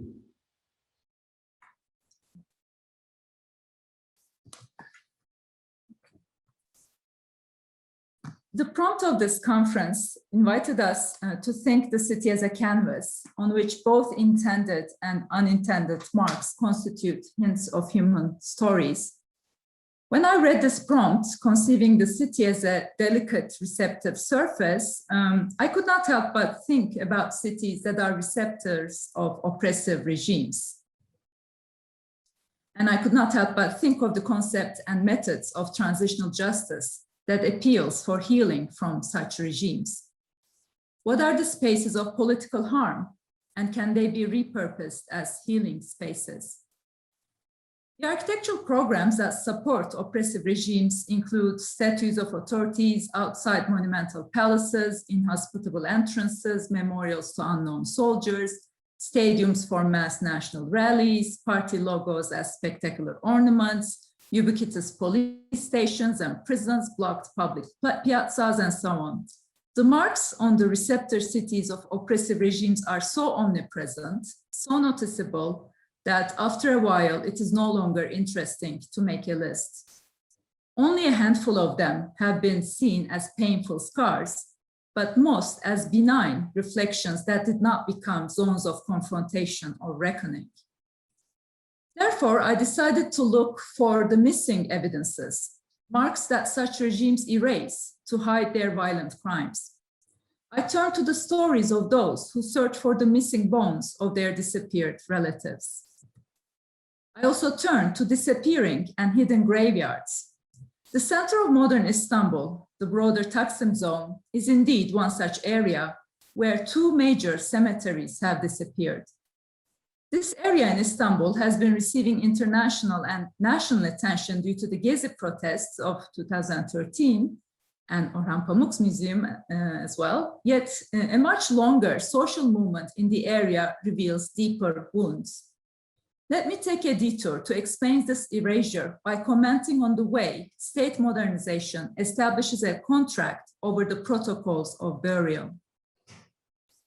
On March 21, 1995, Hasan Ocak was taken into state custody and never came back. When his relatives searched for him in police stations, they always got the same reply, that he had never been there. As family and friends continued a sit-in for his release, they found a photograph of his tortured body in forensic office and learned that his corpse was discovered in a forest and buried in the cemetery for unknown people. On Saturday, May 27, his mother and siblings made their first weekly demonstration at Istanbul's Galatasaray Square, together with 5 families in the same situation, very close to the disappearing cemeteries, as well as Orhan Pamuk's Museum of Innocence that Dario just spoke about. They called themselves Saturday Mothers, referring to the mothers of Plaza de Mayo in Argentina who visited them on one of those Saturdays. As their determination grew, so did the police violence. As weeks passed by, more mothers came to demonstrations. Hasan's mother aged, but his younger sister and brother took active roles. The parents died, but the family's newborn children joined. And then came other human rights activists. Hasan Ocak is one of the thousands around the world who has not returned from state custody, and this talk is about those left behind. The Saturday Mothers of Turkey, a growing group of mothers, fathers, sisters, brothers, wives, husbands, children, grandchildren, aunts and uncles, as well as human rights defenders and citizens in solidarity, have been asking for the whereabouts of 13,053 individuals that disappeared after the military coup of 1980. They protest at Istanbul's Galatasaray Square in front of the Galatasaray School every Saturday since 1995. So I shifted the content of my talk from enforced migrants to Saturday mothers, perhaps a more fitting topic for the day after Mother's Day today. Hasan Ocak's case is a typical example of what is now named as enforced disappearance, an extreme use of what Achille Membe called necropower, a license, a presumed right to kill with impunity. The state's denial of accountability is a violation of right to truth. Enforced disappearance is recognized as a crime in international law since 2006 through a convention signed by 98 countries and ratified only by 62. Turkey has not signed it. Even though it existed for a long time, UN and Amnesty International have warned that enforced disappearance actually increased and spread over the world after 1980, with systematic cases in Argentina, Chile, China, East Germany, Iraq, Russia, Spain, USA, and many others. In 2014, the UN Working Group reported over 43,000 unresolved cases of disappearances in 88 different states. The history of transitional justice as a term and practice is tightly related to enforced disappearance. The accountability for past abuses came to the forefront of human rights movements with the grassroots protests against enforced disappearance, such as Mothers of Plaza de Mayo starting in 1977. The concept of transitional justice entered the lexicon of international law in the 2000s and now refers to the full range of processes and mechanisms associated with a society's attempts to come to terms with a legacy of large-scale past abuses in order to ensure accountability, serve justice, and achieve reconciliation, to quote the official definition written by Kofi Annan. I suggest to analyze transitions from military regimes, civil wars, genocides, and apartheids, as well as reparations to heal from colonization and slavery as topics of the multidisciplinary field of transitional justice. The Saturday mothers of Turkey make three specific demands: to know what happened to their relatives under state custody, to see perpetrators punished, and to find the disappeared or remnants of bodies so that they can bury their dead. Namely, Saturday mothers appeal for truth, justice, and a space in the city for their relatives, and by extension, a moral and institutional reform for the broader society. These requests fall squarely on the goals and steps theorized by transitional justice scholars. The right to truth is one of these goals that oversees the right of relatives and society to know the truth about state brutality and human rights violations in the past, which have been obscured due to the denial of responsibility and distortion of facts in official national histories. Truth and recognition of suffering is a prerequisite for healing. As Michael Ignatieff put it, the new human rights culture has been accompanied by the global diffusion of the psychoanalytic ideas about the healing power of truth.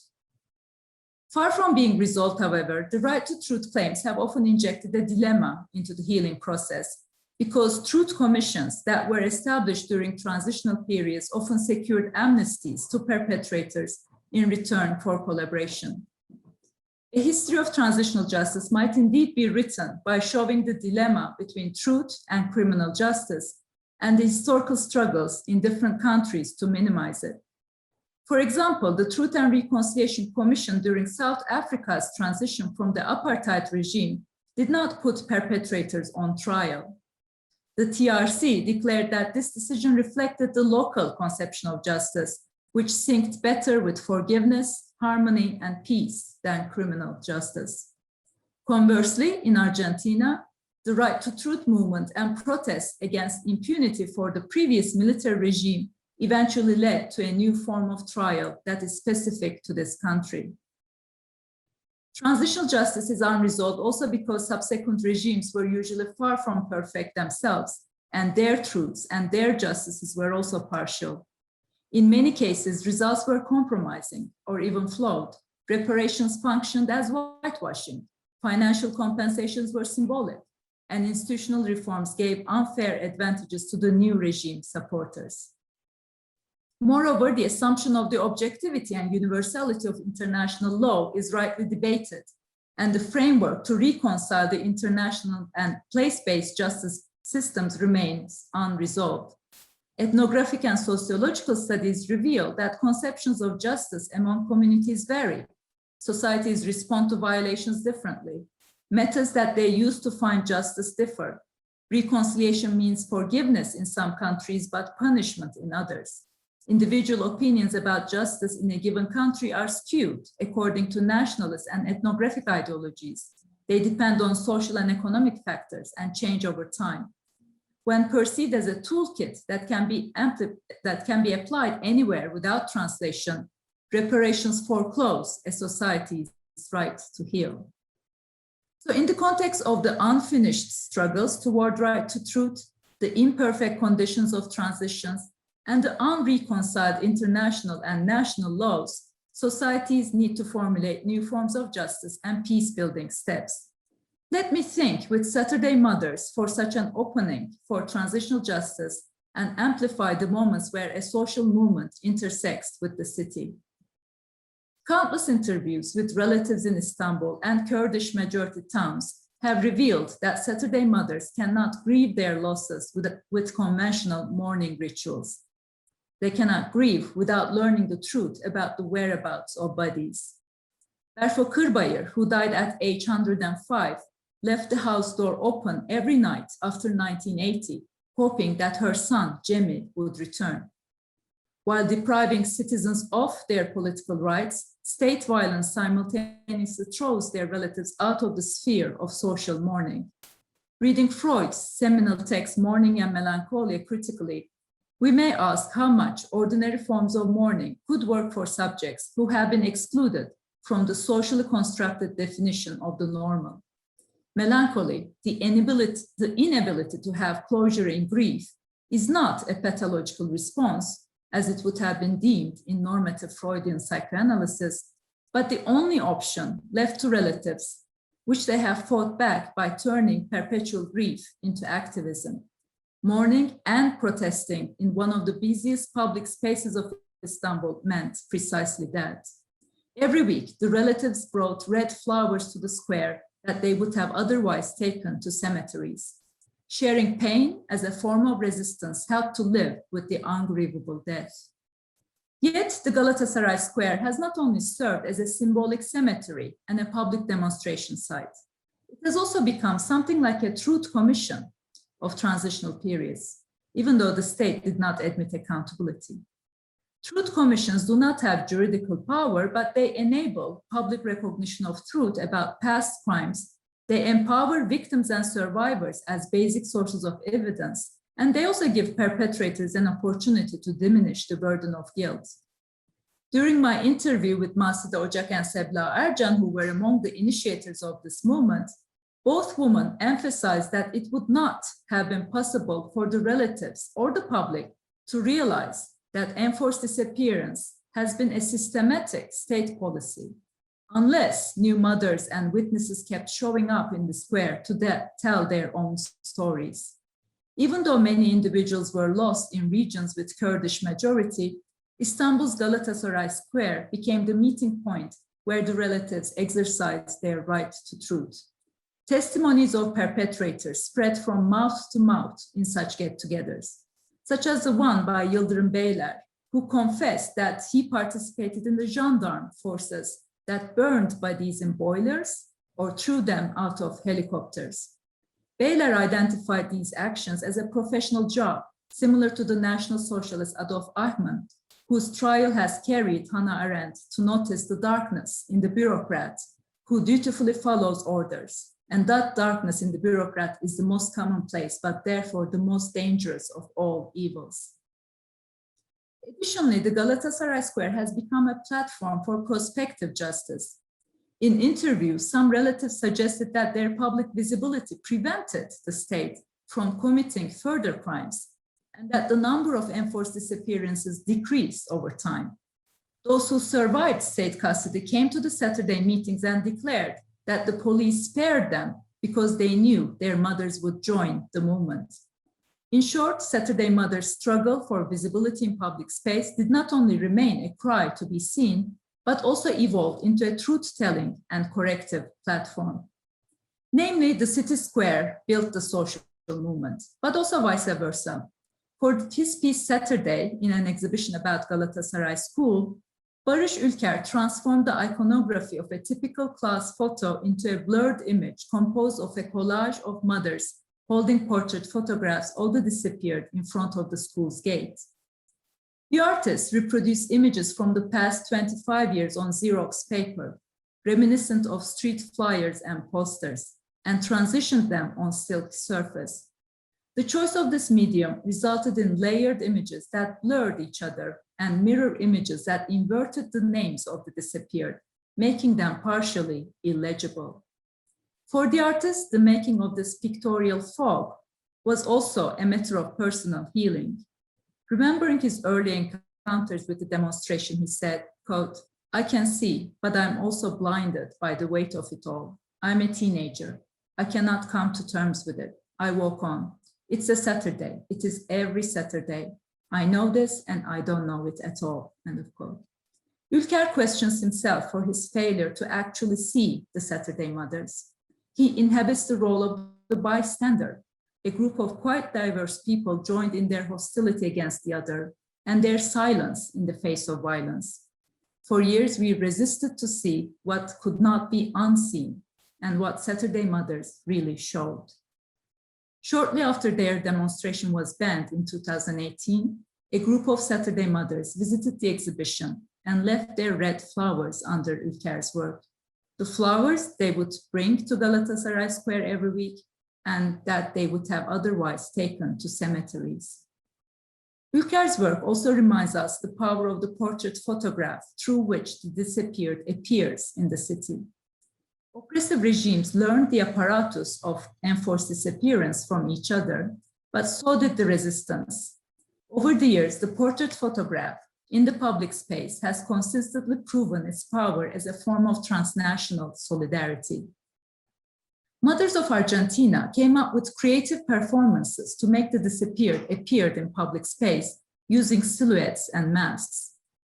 And the most common form has been the portrait photograph with the victim's name on it, a question about the whereabouts which jumped between Argentina, Turkey, Mexico, Colombia, Chile, Iran, El Salvador, Ireland, and many other places.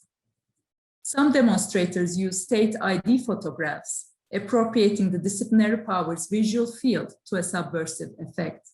The portrait photograph in public protests expose the intrinsic ungrievability of the disappeared.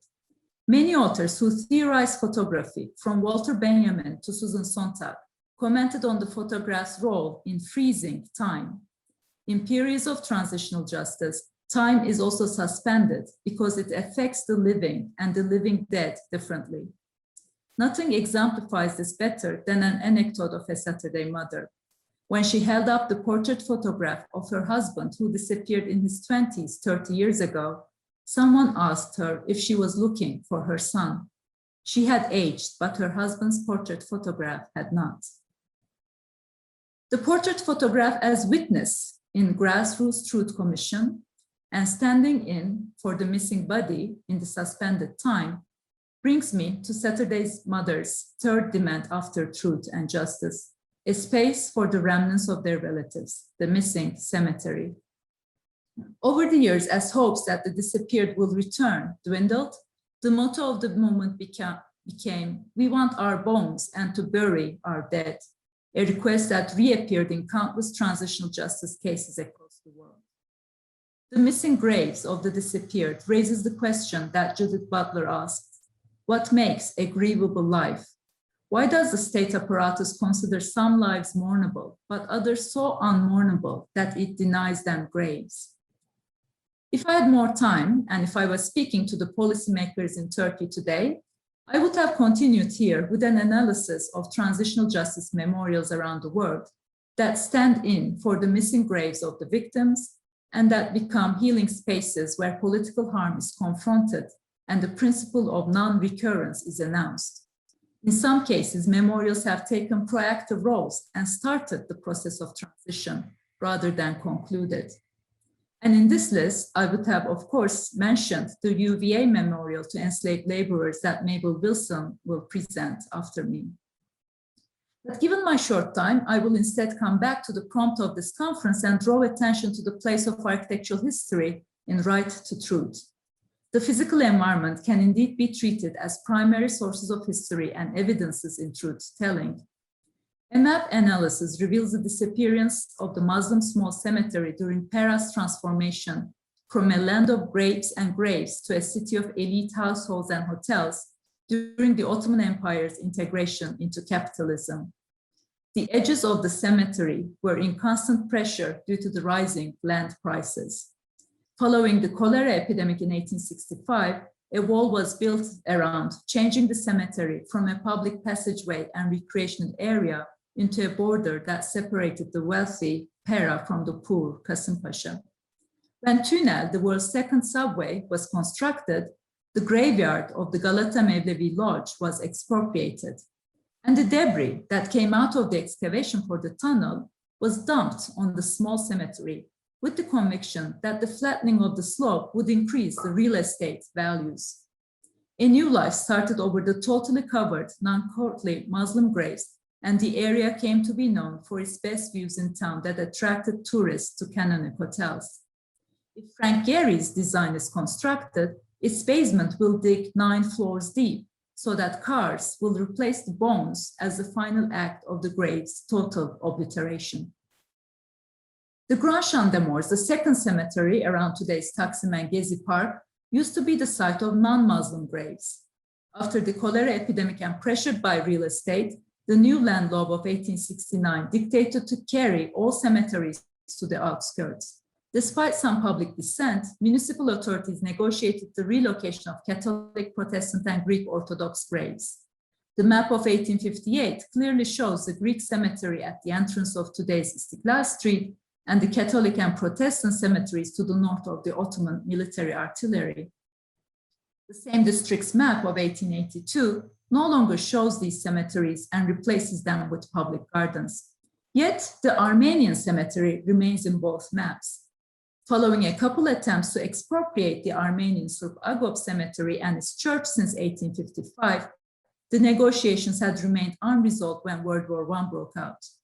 After the Ottoman Empire dissolved, the Turkish Republic confiscated the land in 1939 through unjustified, quote-unquote, legal means by manipulating the transition between imperial and national legal regimes and denying the Armenian Patriarch lawful ownership of the land.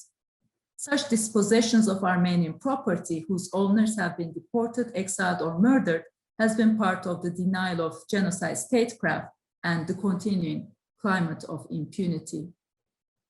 The Gezi Park and the Intercontinental Hotel stand today on the older site of the relocated Catholic and Protestant cemeteries, while the Divan and Hayat hotels, as well as a series of modern buildings, stand on the older side of the confiscated Armenian cemetery.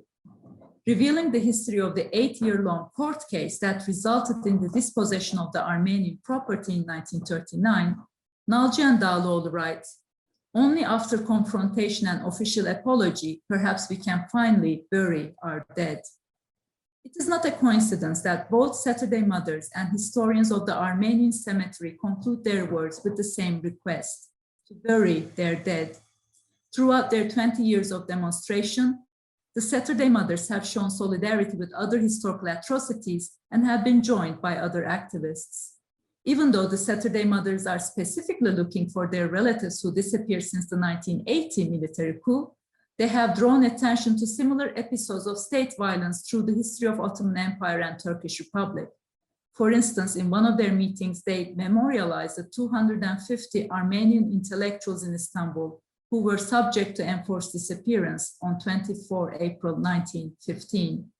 This was one of the many episodes of demographic engineering, after which the newly inaugurated Turkey's 20% non-Muslim population was reduced to 2%. The reason that authorities are so threatened by mothers of the disappeared around the world must be because they powerfully reveal an intrinsic truth about the nation-state apparatus. Mothers expose how states exploit their dead in the name of the physical, economic, or ideological victory of one group over the other. That's also why the Saturday Mothers movement is more than a search for personal grieving. A mother's right to mourn is also a society's right to heal. So the story of Saturday Mothers as a prism to look at historical state violence around the world has carried me to the conclusion that about the necessity to both globalize and localize transitional justice and to keep it as a continually open and self-reflective platform. A familiar critique of the human rights regime and the international organizations such as the UN is their inaugural Eurocentrism and the hierarchical structure. However, this critique needs to be qualified with two considerations. The conception that human rights were invented in the West is counterfactual, because there was a network of Enlightenment revolutions in the 18th century when the concept of human rights emerged.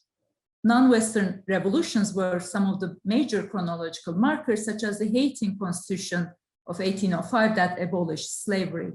The assumption that the torch of human rights is carried by Western nations is also ungrounded. US, for once, has only signed 5 of the 18 UN human rights conventions. The local grassroots struggles and the writing of the international conventions against enforced disappearance that I discussed today are evidences that human rights activism and international legislation is taking place with actors and in countries outside the West. The global history of human rights needs to be written first and foremost by giving due acknowledgement to all its makers. By globalizing transitional justice, I refer to the local and international struggles that put pressure on all states to sign the international human rights conventions while simultaneously making the UN truly cosmopolitan. By localizing transitional justice, I mean the necessary translations between international and local justice systems, because transitions have a chance to be effective only if they are bottom-up and democratic. Actually, Turkey itself is a cautionary example that transitional justice measures will fail when imposed from above by international organizations. During the reconstitution of democracy after the 1980 military junta and its application to full membership into EU, Turkey is supposed to have gone through transitional justice measures after international pressures. Enforced disappearance was one of the most important tests of this transition, but like in most crimes, the AKP government only allowed measured processes for the sole purpose of maintaining its own domestic victory, domestic voter base. All confrontations were foreclosed or manipulated with tactical steps if they were to question the Turkishness of the land and people. Conceiving international and local justice, or conceiving UN and local human rights activism as competitive struggles, sabotages the protection of peoples. Instead, much more could be done through complementary processes. With its devices to analyze space and give physical shape to human rights activism, architecture can take a proactive role in globalized, localized, and open transitional justice platforms. That is why I think a mother's right to mourn is also the world's right to heal. Thank you. Thank you so much, Ezra. Thank you for scratching on the, you say, delicate, also fragile surface of our society, global society today in question of disappearance. We're moving to the next lecture, and I'm moving to Mabel. Please, Mabel.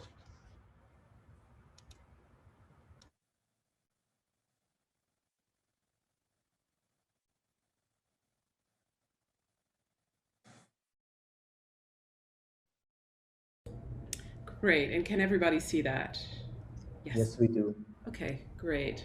So I just want to say thank you, Avinoam and the Academy, for the invitation to contribute to today's conversation. And thank you to my colleagues for their generous exchange of ideas. It's a pleasure to be on this panel with both Ezra and Eyal, who have been interlocutors of mine of this work. And so I look forward to our question and answer.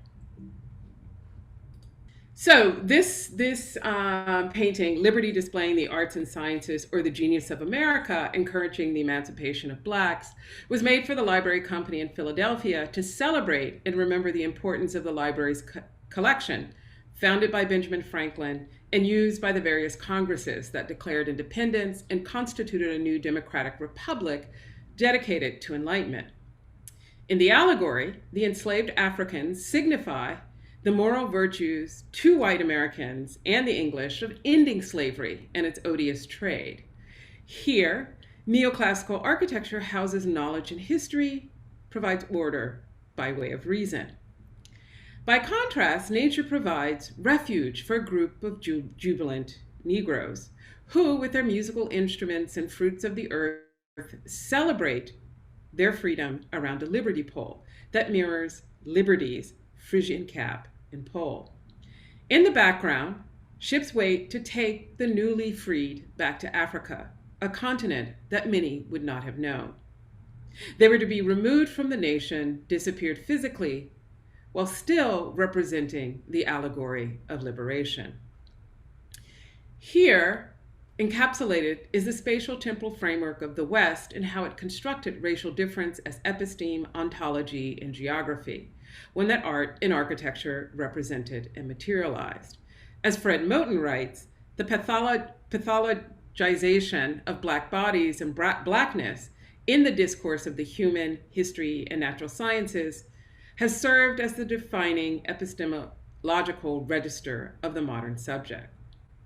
So how then do we unpack the legacies of dehumanization that have been the deadly consequences of the invention of racial difference in order to ask how monuments, their formal tactics of figuration, identification, and historicization reinforce and territorialize the power of racial histories.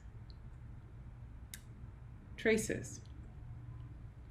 In March of 1867, 2 years after emancipation and the end of Civil War, Isabella Gibbons, a school teacher at the newly formed Freedmen's School in Charlottesville, Virginia, penned a letter for publication in the Boston-based monthly, The Freedmen's Record.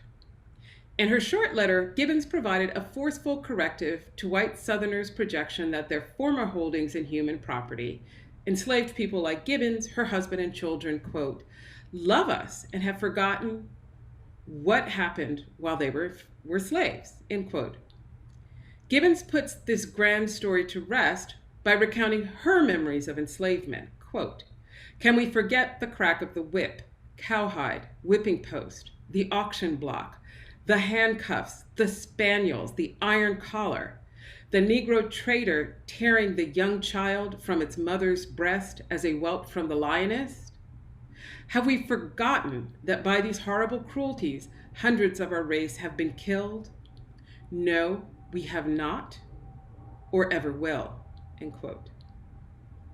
Gibbons most likely knew well that white supremacy had not retreated and that her fellow Southern citizens were whitewashing history by conjuring a lost cause and obstructing the project of Reconstruction to repair the breach the Civil War wrought in the nation's unity. How white Southerners were constituting a new regime of racial violence out of the remnants of slavery's tactics of death and intimidation appeared in the letter printed just before Gibbons, and which a white teacher, Sidney Busby of Raleigh, North Carolina, recounts how their Freedmen's School was first shot at and then burned to the ground. Despite these prohibitions, Gibbons committed to educating those within Charlottesville's Black community as a means of repairing the dehumanizing psychic and material conditions wrought by enslavement and anti-Black racism. But there is more to her story. Now here we see Gibbons in an undated photograph. Her dress, with its embellishments, declare her status as a member of a nascent Black middle class. Her hand resting on a book signifies her profession as an educator. It is believed that Gibbons learned to read while she was enslaved, which made her, once free, an ideal teacher within the emergent Freedmen's Schools network. She learned this skill, when punishable by death or beating, after she arrived at the University of Virginia when she was purchased by a professor of natural philosophy, William Barton Rogers, who eventually left UVA for Boston to found the Massachusetts Institute of Technology, MIT. As the Barton's family cook, Gibbons learned to read from Mrs. Rogers. Gibbons continued these duties under the ownership of other professorial families who lived in Pavilion 6, until she, her husband William Gibbons, also enslaved by a UVA professor, and their children were emancipated at the end of the Civil War in 1865. When it opened in 1826, UVA's 10 pavilions housed faculty and family. Its lawn rooms boarded 125 white male students, and the verdant swath of the terrace lawn was crowned by the rotunda, the centerpiece of the ensemble that housed the library. In his plans for the academical village, Thomas Jefferson, signer of the Declaration of the Independence, the second governor of Virginia, third president of the United States, lawyer, surveyor, plantation owner, and owner of 600 enslaved people over the course of his life, brought together an exclusive community in an environment that he designed to be, quote, conducive to health, to study, to manners, morals, and order, end quote.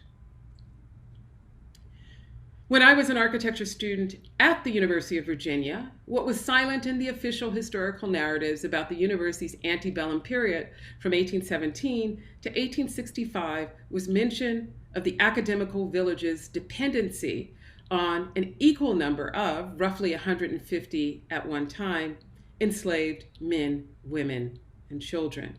And we see here an enslaved woman taking care of a white child, one of the professors, standing on a balcony at the end of Pavilion 9.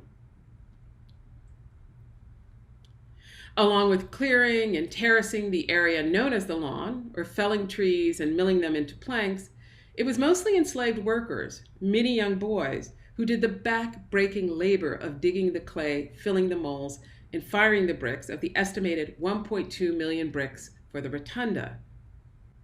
The fingerprints on the bricks, indentations, traces like these on bricks, these are actually found at Monticello, but there is a brick with human traces in a vitrine in the rotunda. These bricks have stories to tell. This history hid in plain sight for 155 years until students demanded the university be accountable for its history of slavery. So when building a memorial to the enslaved community at the University of Virginia, how can you make materials speak and mark their lives in order to thoughtfully remember this community of friends, family, and fellow workers, and revive their humanity while never forgetting the dehumanizing violence of enslavement? This hidden history became even more tangible to the Black community when archaeologists discovered 70 unmarked graves behind the Universal's official cemetery, a ceremony of memorialization that began in the community, in the city, and ended in that cemetery to recognize those lost lives. When remembering slavery, how does one recognize with the racialized forms of its very address, with history, memory, the figure, naming, and the monument, all deeply entangled in how whiteness represents, materializes, and territorializes its power? Forms of violent domination Isabella Gibbons so painfully recalls in her own recollection of a life enslaved. Bronze. In his notes on a state of Virginia in 1785, Thomas Jefferson, taking stock of the nation and the state of Virginia, speculated that, quote, deep-rooted prejudices entertained by the whites, 10,000 recollections by the Blacks of the injuries they have sustained, will divide us into parties and produce convulsions which will probably never end, but in the extermination of one race or the other race, end quote. Jefferson's proposed solution was to eventually emancipate the enslaved population, and once liberated, they would be denied citizenship and transported outside of the bounds of the nation to indigenous lands to the west, to the Caribbean, or to Africa. To settle, which is echoed in Jennings' paintings and foundational to the formation of the American Colonization Society. With the eye and mind of a naturalist, Jefferson implicitly understood that the routine violence that maintains slavery's grip would never be forgotten by those enslaved, as Gibbons reminds us. In August of 2017, members of white nationalist groups descended on Charlottesville, Virginia, to protest the city's government's proposed removal of monuments to the Confederate generals Robert E. Lee and Thomas J. Stonewall Jackson. On the first night of their rampage, a group of 100 mostly white men led a torch-lit parade through the university's historic grounds, an ominous reenactment of Ku Klux Klan night marches. While alternating cries of, quote, you will not replace us, Jews will not replace us, and white lives matter, end quote, the throngs of white nationalists encircled a smaller group of anti-racist protesters at the base of the Jefferson statue, designed by Ezekiel. Jefferson, who in his lifetime had been a vociferous champion of freedom for white Euro-Americans, but had also lacked the political and personal will to end chattel slavery, which would have freed thousands of enslaved Blacks, including hundreds of his own slaves, became a flashpoint for both the condemnation and exaltation of white nationalist ideals constitutive to the nation's founding and prosperity. From its inception as a nation in the 18th century, white Americans have deployed monuments, granite, marble, and bronze to territorialize whiteness through representations. The proliferation of Confederate monuments, such as this is the Robert E. Lee in downtown Charlottesville, Confederate monuments to a fictive lost cause encapsulates this practice par excellence. To correct these records, these are mislabeled Confederate monuments. They are American monuments, reflective of shared values in the US's public spaces erected by American citizens. These symbolic expressions of white supremacy in these monuments, which were erected in part in Charlottesville as part of the City Beautiful movement in the 1910s and 20s, demarcated where Black residents under Jim Crow's prohibitions could or could not venture.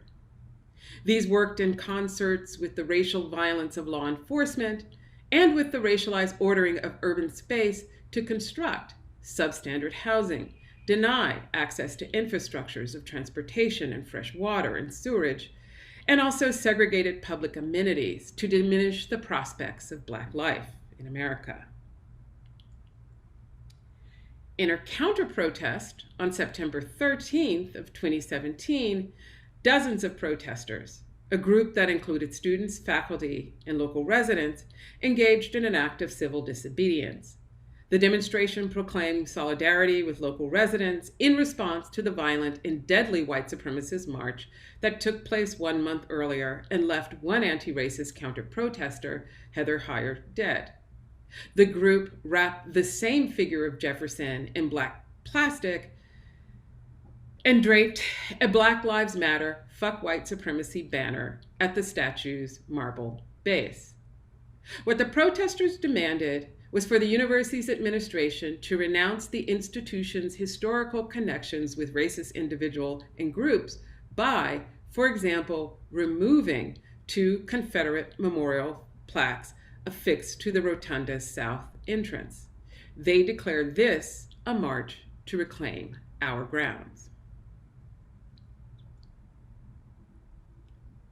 So what to make of this commemorative landscape of University of Virginia and Charlottesville?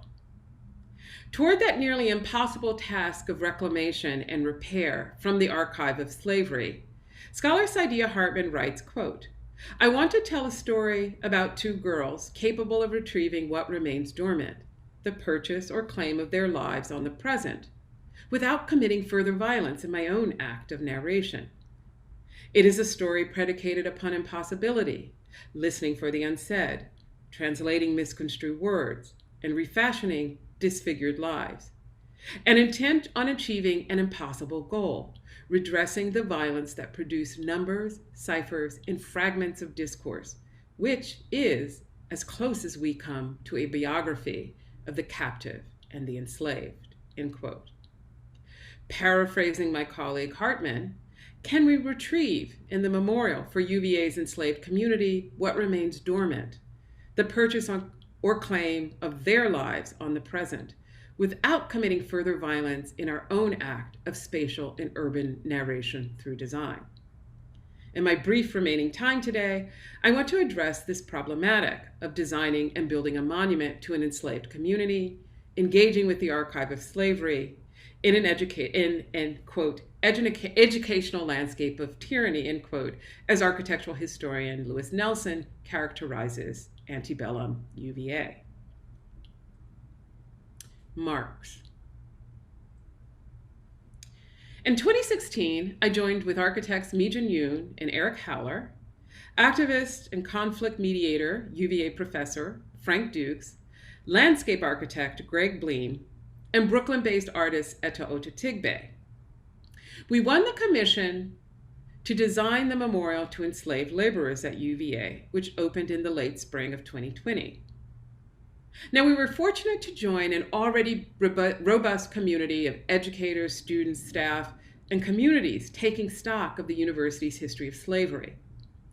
The memorial emerged from an extensive public dialogue with interested members of Charlottesville Black community, in part opening a conversation mindful of the history of mistrust and suspicion that many harbored against an institution that they still refer to as the plantation.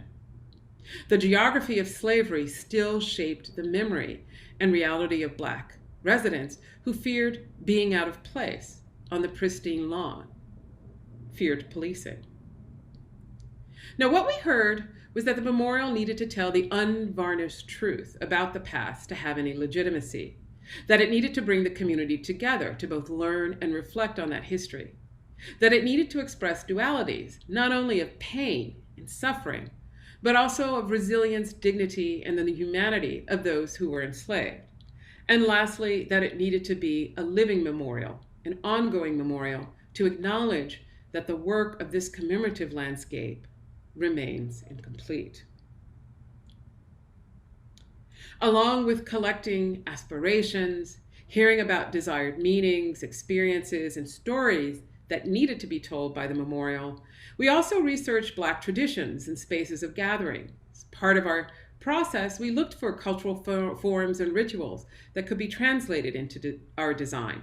We explored, for example, ring shouts, a low country South Carolina ecstatic dance whose performers move in a circle and whose rhythms and movements connect to West African practices. The circular forms of a ring shout, a broken shackle, became relevant references for us. It was important to convey the material presence, that brick with the fingerprint of Black lives. As one response in our survey shared, as a Black American, I do feel the internal pride of gazing upon every brick, every pillar, every garden at the university, and knowing that this fraught past has birthed an undeniably beautiful present. We heard in our outreach meetings that the memorial should forge a connection to the city. In response, and after careful study, we sited the memorial in an area known as the Triangle of Grass, a threshold to the grounds making it visible and accessible to the wider Charlottesville community. And the memorial joins a commemorative landscape. Its circular lawn was designed to be a gathering place for events, such as the yearly Freedom and Liberation Day March on March 3rd, that remembers the day that Union troops liberated the 14,000 enslaved persons in Albemarle County. The memorial is sited in dialogue with the rotunda. Both are 80 feet in diameter. The rotunda sits at a highest point on the lawn, which Jefferson placed on a ridgeline of a hill. The careful terracing of the lawn, done by enslaved laborers, in section allowed Jefferson to create pavilions that were 2 stories on the lawn side, but 3 stories on the garden side, creating a lower level walkout basement which housed spaces for the labor of the enslaved. This too was also done in Monticello. So the spaces behind the pavilions, now these ornamental gardens, in fact, historically were enclosed by the famous serpentine walls, were in fact workyards, where the enslaved labored to wash clothes, chop wood, haul water, and slaughter animals. Jefferson understood slavery to be abhorrent and employed architecture, the architectural section, to conceal it. The memorial is a series of nested rings fabricated out of Virginia mist granite from a nearby quarry. The center holds a gathering space, which is inscribed by an inner ring that holds a timeline of historical events.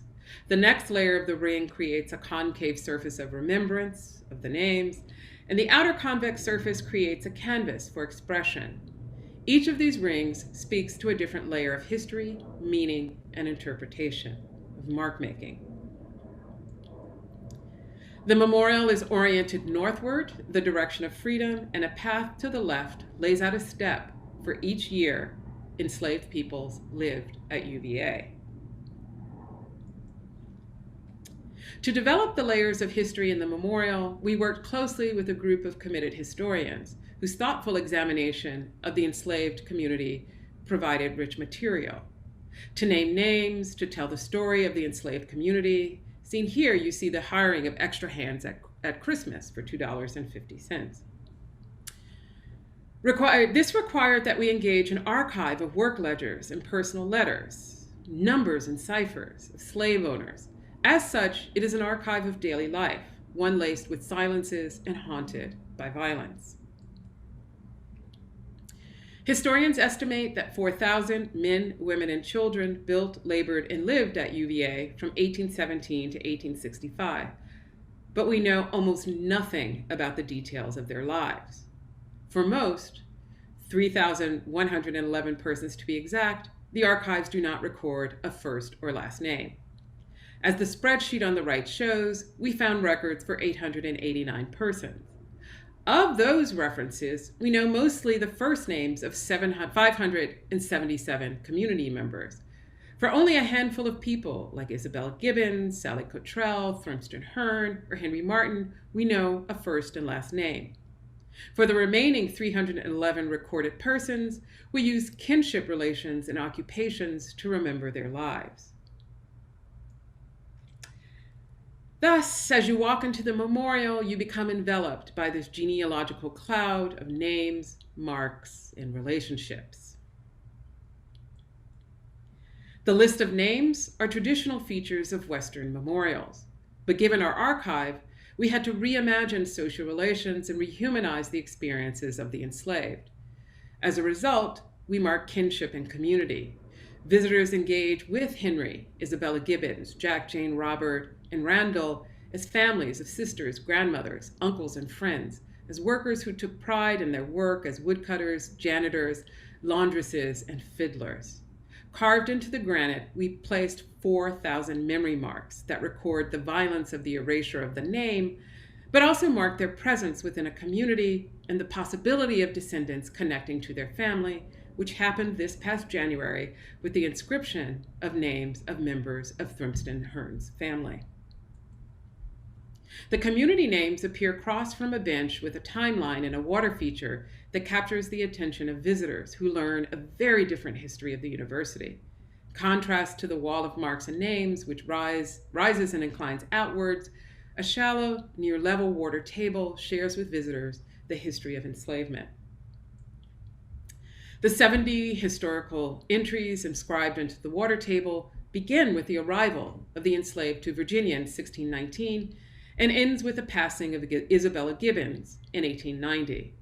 The timeline covers the arrival of 10 enslaved laborers to clear the land that would become UVA in 1817, and it covers a history of transactions, work, and violence. So you can see here, 1826, faculty seek stricter control of the enslaved, calling for the creation of a licensing system that requires African Americans waiting upon students on grounds to carry badges. 1826-27, Nelson cares for horses at a stable, works as a gardener, chops wood, makes bricks. 1826-29, Thurmston Hearn, a tolerable good stone cutter, does stonework at UVA, including completing the rotunda steps. A steady stream of shallow water washes over the entire arc of the timeline, referencing libation rituals and the currents of the rivers that carried people to freedom. Isabella Gibbons, the only member of the enslaved community from which the archives have yielded a full name, a date of death, a photograph, and a brief written record of her experiences. She serves as a witness for her community, and her remembrances conclude the historical timeline. Now, our artist Etta Otatigbe became interested in layering the information we had gleaned from our outreach conversations, historical sites, and archives, such as that rare photograph of Isabella Gibbons. He was also interested in the rough tombstones found at the Daughter of Zion African American burial ground and the vertical quarry marks in the stone that would have been worked by skilled masons. These traces mark the presence of Black labor that is typically rendered invisible and or veiled by their Blackness, but especially the labor of Black women like Gibbons, whose subjectivity, as Horton Spillers reminds us, invokes an impossibility in the onto-episteme of the West. To realize a relief image of Gibbons in the granite, the team developed with Eto a unique process and custom software with our fabricator Quarrostone in Madison, Wisconsin. Intensity of data was translated from a photograph into a virtual model and then into a machine toolpath that marked the surface of the granite.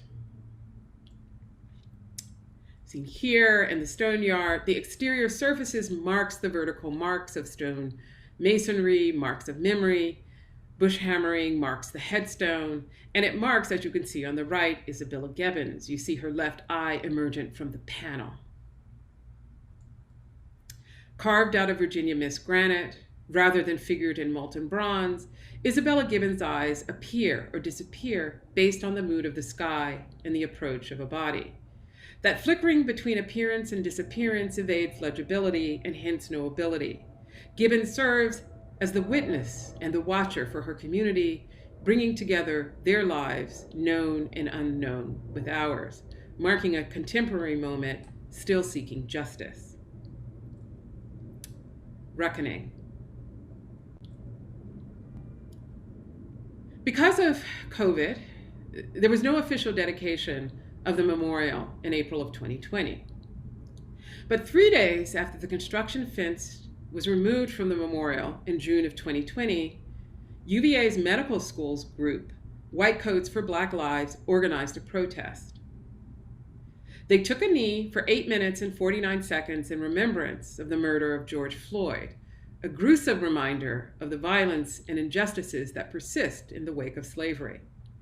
The memorial that weekend became a gathering site for the summer's Black Lives Matter protests as they marched through Charlottesville.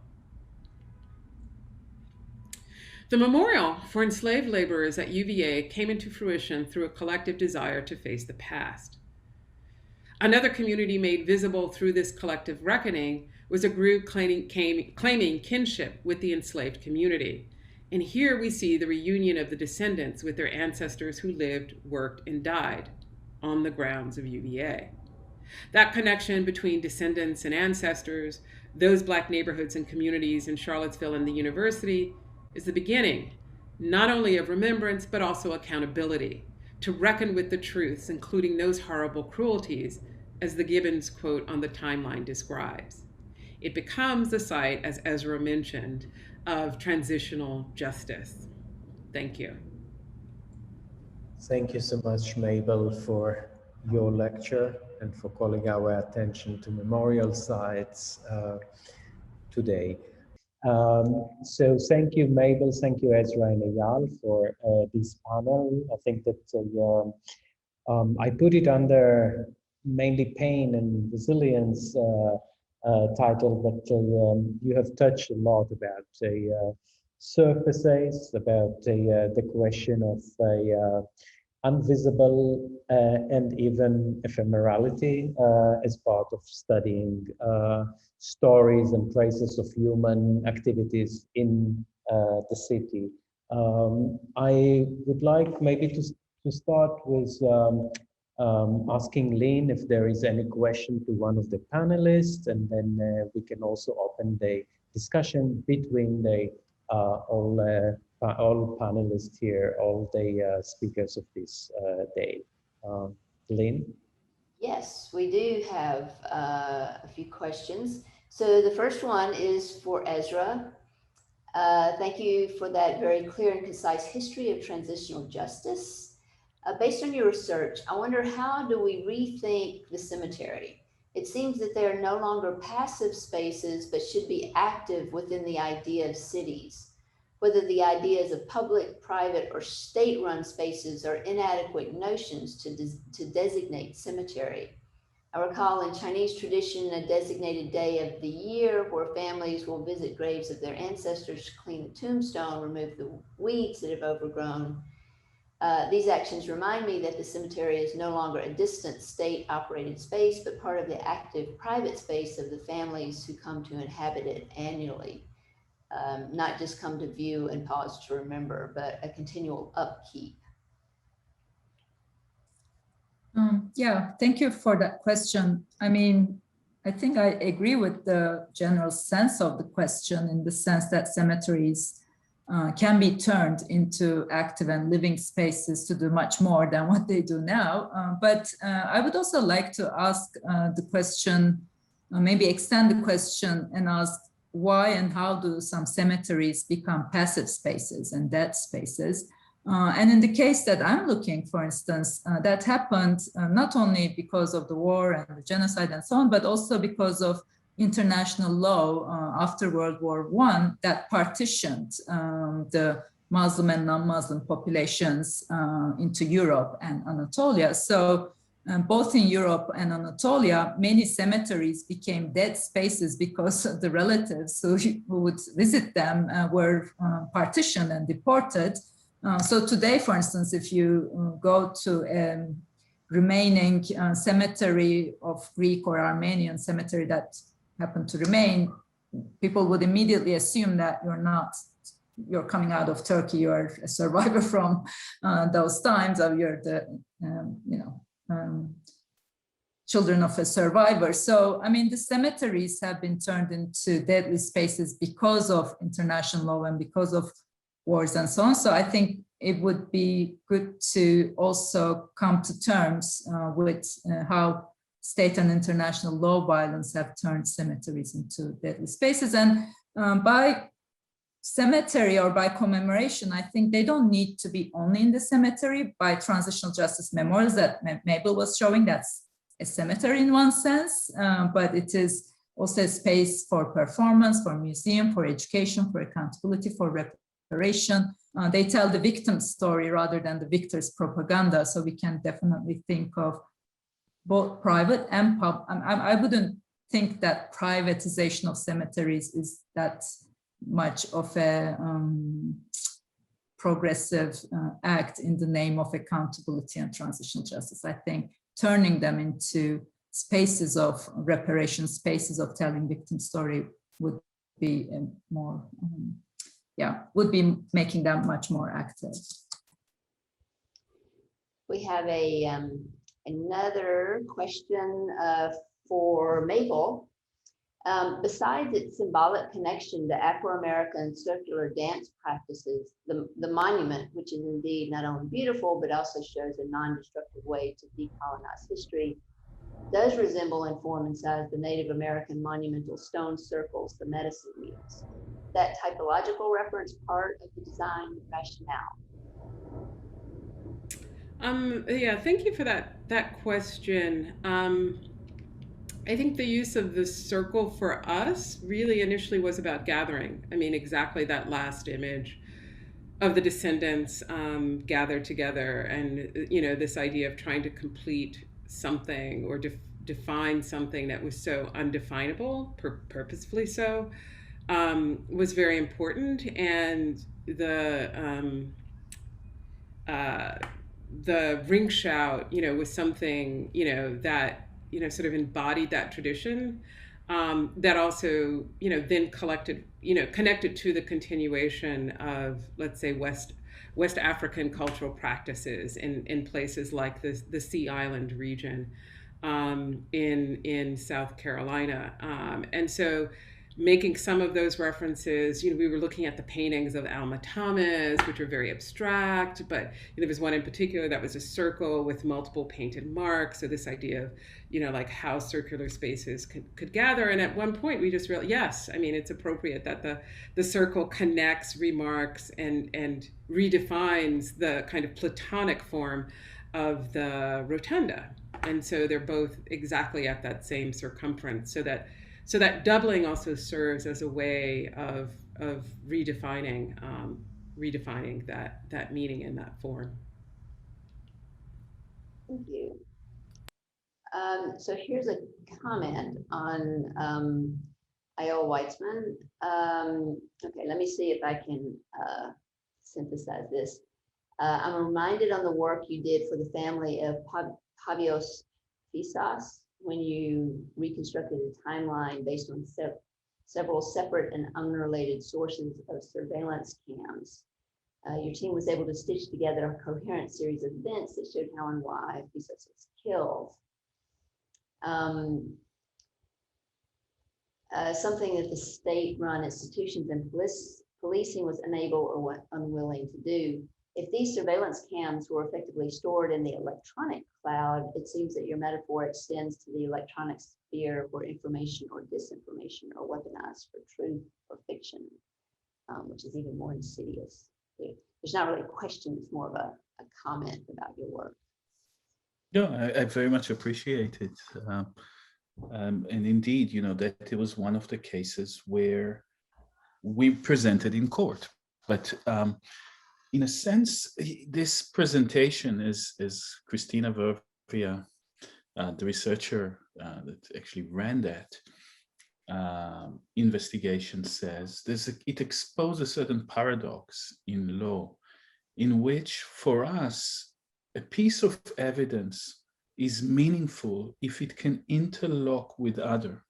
If you can actually start construct and assemble a kind of a matrix of mutually supporting evidence. So it's a kind of like a dynamic fabric that at some point would kind of settle more or less, but it still have enough of flexibility to change when new bits of evidence are coming. That very description of evidence was used by the Golden Dawn lawyers to confront us. They said, oh no, evidence is one thing that shows, whether somebody is guilty or innocent. And indeed, we didn't even show how the Golden Dawn as an organization were kind of behind that murder as a system rather than a single hitman. But we showed that the police was much more involved than they were willing to admit. And they said, no, the fact that it is assembled, the fact that your evidence is actually 70 bits of evidence combined and interlocked together means that it's fabricated. And in a sense, the kind of, if you like, that cloud of evidence, the relation between things that we've done is precisely what was attacked in kind of like zooming into the piece of object-like evidence that we have, in sense, moved well beyond in our conceptual thinking of those. That and the fact that they said that, we are radical lefties and whatever, it should not be trusted, never on anything that we say. If I may, I would like first to open it to the all panelists now. If someone would like to ask a question, I see that Tanya has a question, but I want also to comment on something, because this panel brought also, to my surprise, I thought that with the clouds we will move into the almost transformable form of the city, as if the city is in a metamorphosis, moving from, as Eyal said, from a tangible architecture into a cloud of dust. But it also moves into a lot of invisible moment of the city as being reflected through specific ritual and acts of the citizen in the city. I think that Mabel, for example, in showing the ritual that are now being organized around this memorial space, is actually calling our attention that ritual within the city could also reflect the disappearance of other things that were in the city.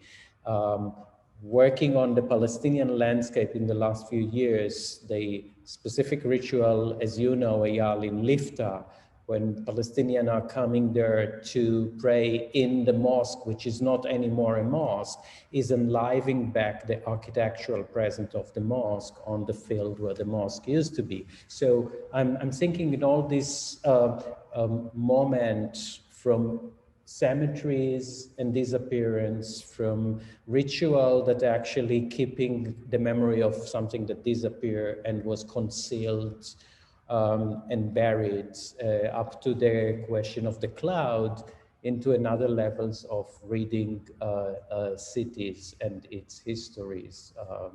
To which, Tanya, your map seems to be almost a false evidence of what the city is. And here I give it to you. Please, Tanya.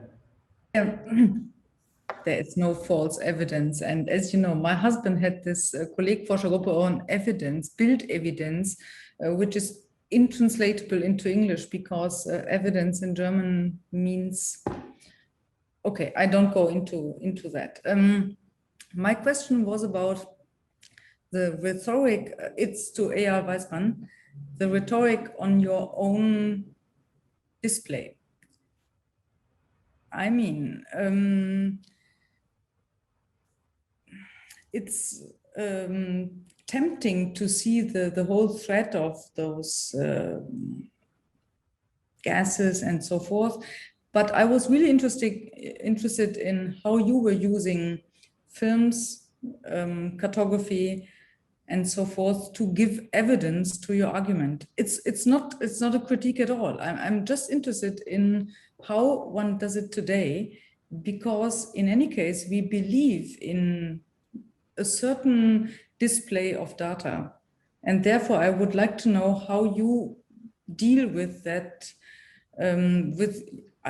I imagine that you think about it, and you know that you use a rhetoric of data display, and how you do it. That would be my question. Thank you. I mean, it may as well be a critique that I would also very much welcome. And I think that in a sense, what for us the cloud studies meant is a reflection and perhaps an autocritique on our world of objects and spaces. And the kind of paradox, and I think paradoxes are not easily resolved, they're kind of navigated. And I was trying to show clouds as something between the two ways of dealing with clouds is fog or shape. No, you take something that could continuously transform and say, no, hold on. It's like a shape. I can take a photograph of it. I can see the contour of it.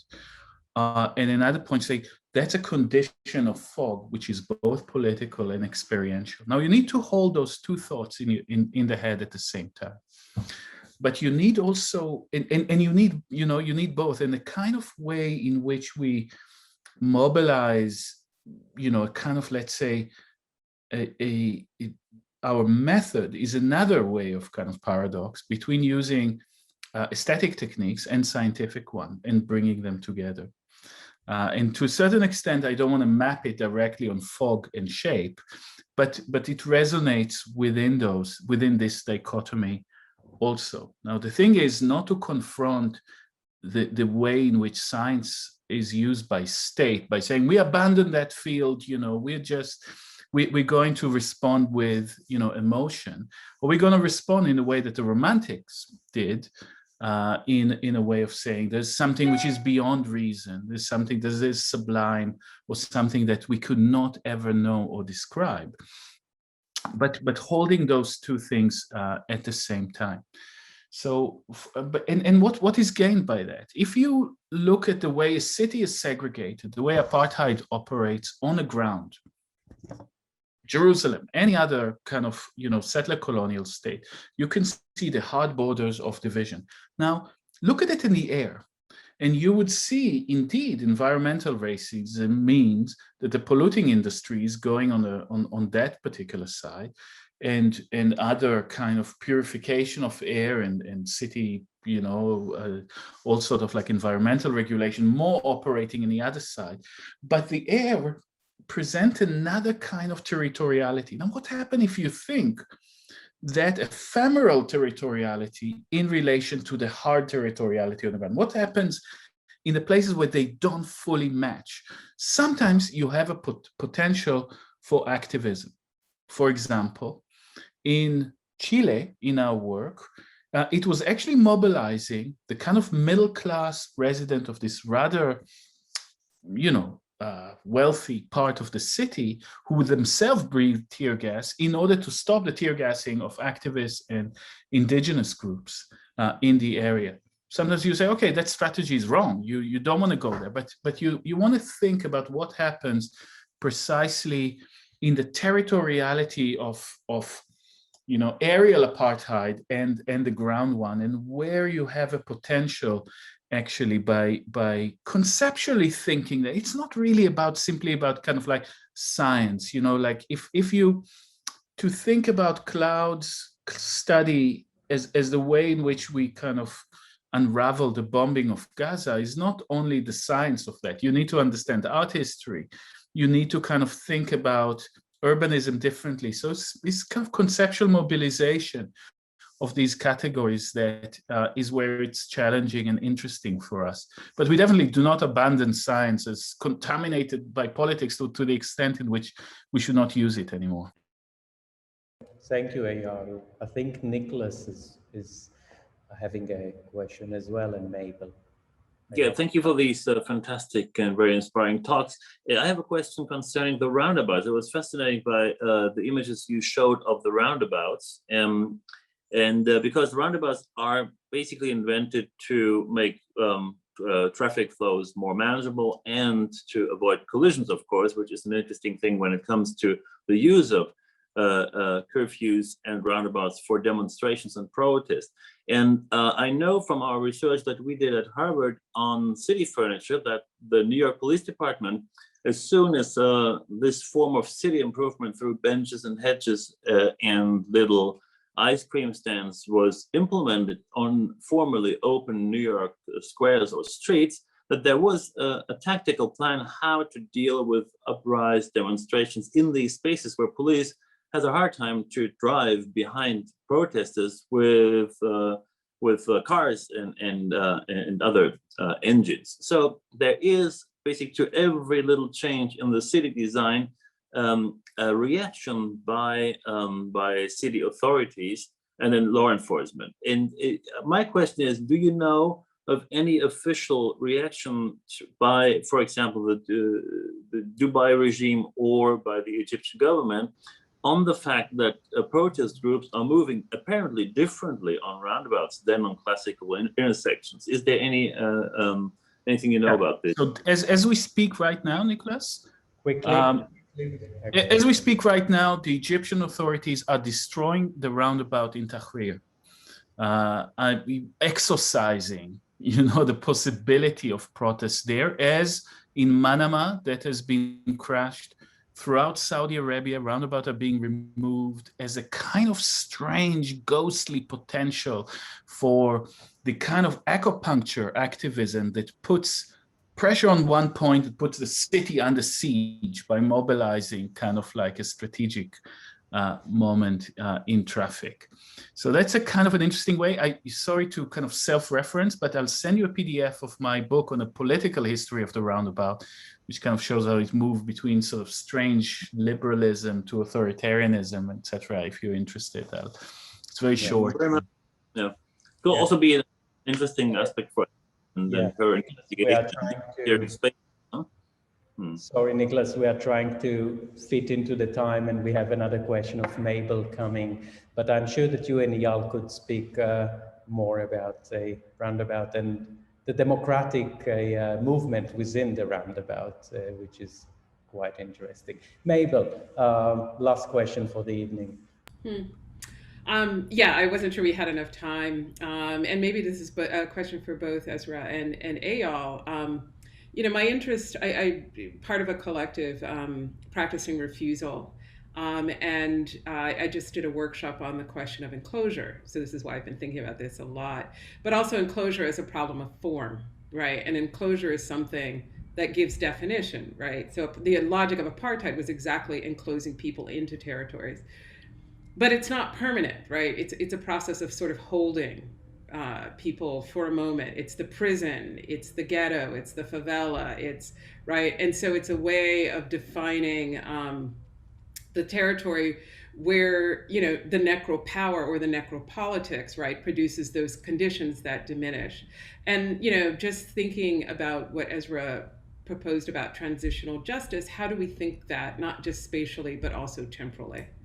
Right, because what I find the cloud is also a kind of temporal phenomenon that essentially eludes exact definition, and as you suggest, Eyal, that can be also a site for action.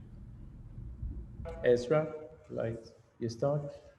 Yeah, I guess this question reminds me that we as architects may want to stop our habits of turning things into solid matter and into marking things as monuments and heroes as monuments and so on. As I was thinking, I thought about Arta Isozaki's City in the Air, whose formal reference was actually the picture of the clouds that were created after the atomic bomb. So it was, I don't know if it was a form of acting out to heal, but it looks more to me like perpetuating violence by this maybe, I don't know, male, I will use that name, habit to always solidify things with monuments and so on. So maybe making invisible things visible do not necessarily have to be by enclosing, by building, solidifying and so on, but as Avnam says, maybe temporary rituals and seeing the city as a place of performance rather than a place of solidifying forms might be one way to think about this. Mabel, I have to show you I have to share with you in some way, maybe after this conference, the kind of like our forthcoming investigation, which is led by one of our members called Imani Jacqueline Brown, who is, it's dealing with environmental racism. And it is showing exactly that kind of commons. No, we think about the commons as a good thing. No, the lake, the river, the good air, the forest is a commons. But what about like those horrible commons that create lines of solidarity along a kind of ephemeral and always changing kind of toxicity coming out in the US mainly. The racist dimension of the air in the US is, it's, I wouldn't say more than the ground, but it's definitely up there. If you map out the air that people are breathing and the way it is employed, I mean, you could see the legacies of settler colonialism and enslavement. It maps out onto it. And I think that we need to think about other lines of solidarity that does not surrender to the orthogonal, measured kind of perspectival power that is projected on land, but much more about, the kind of commons and the kind of political communities that need to emerge in the shadow of clouds, i.e. existing and disappearing, expanding and contracting, etc. Thank you. We are coming slowly to the end. It's already over 7 o'clock. So I'm very happy to have you here. I am happy that we came by the end also to think, I'm thinking of the title, I think it was of Sally Mann show at the Getty, Does Nature Remember? I think she was asking.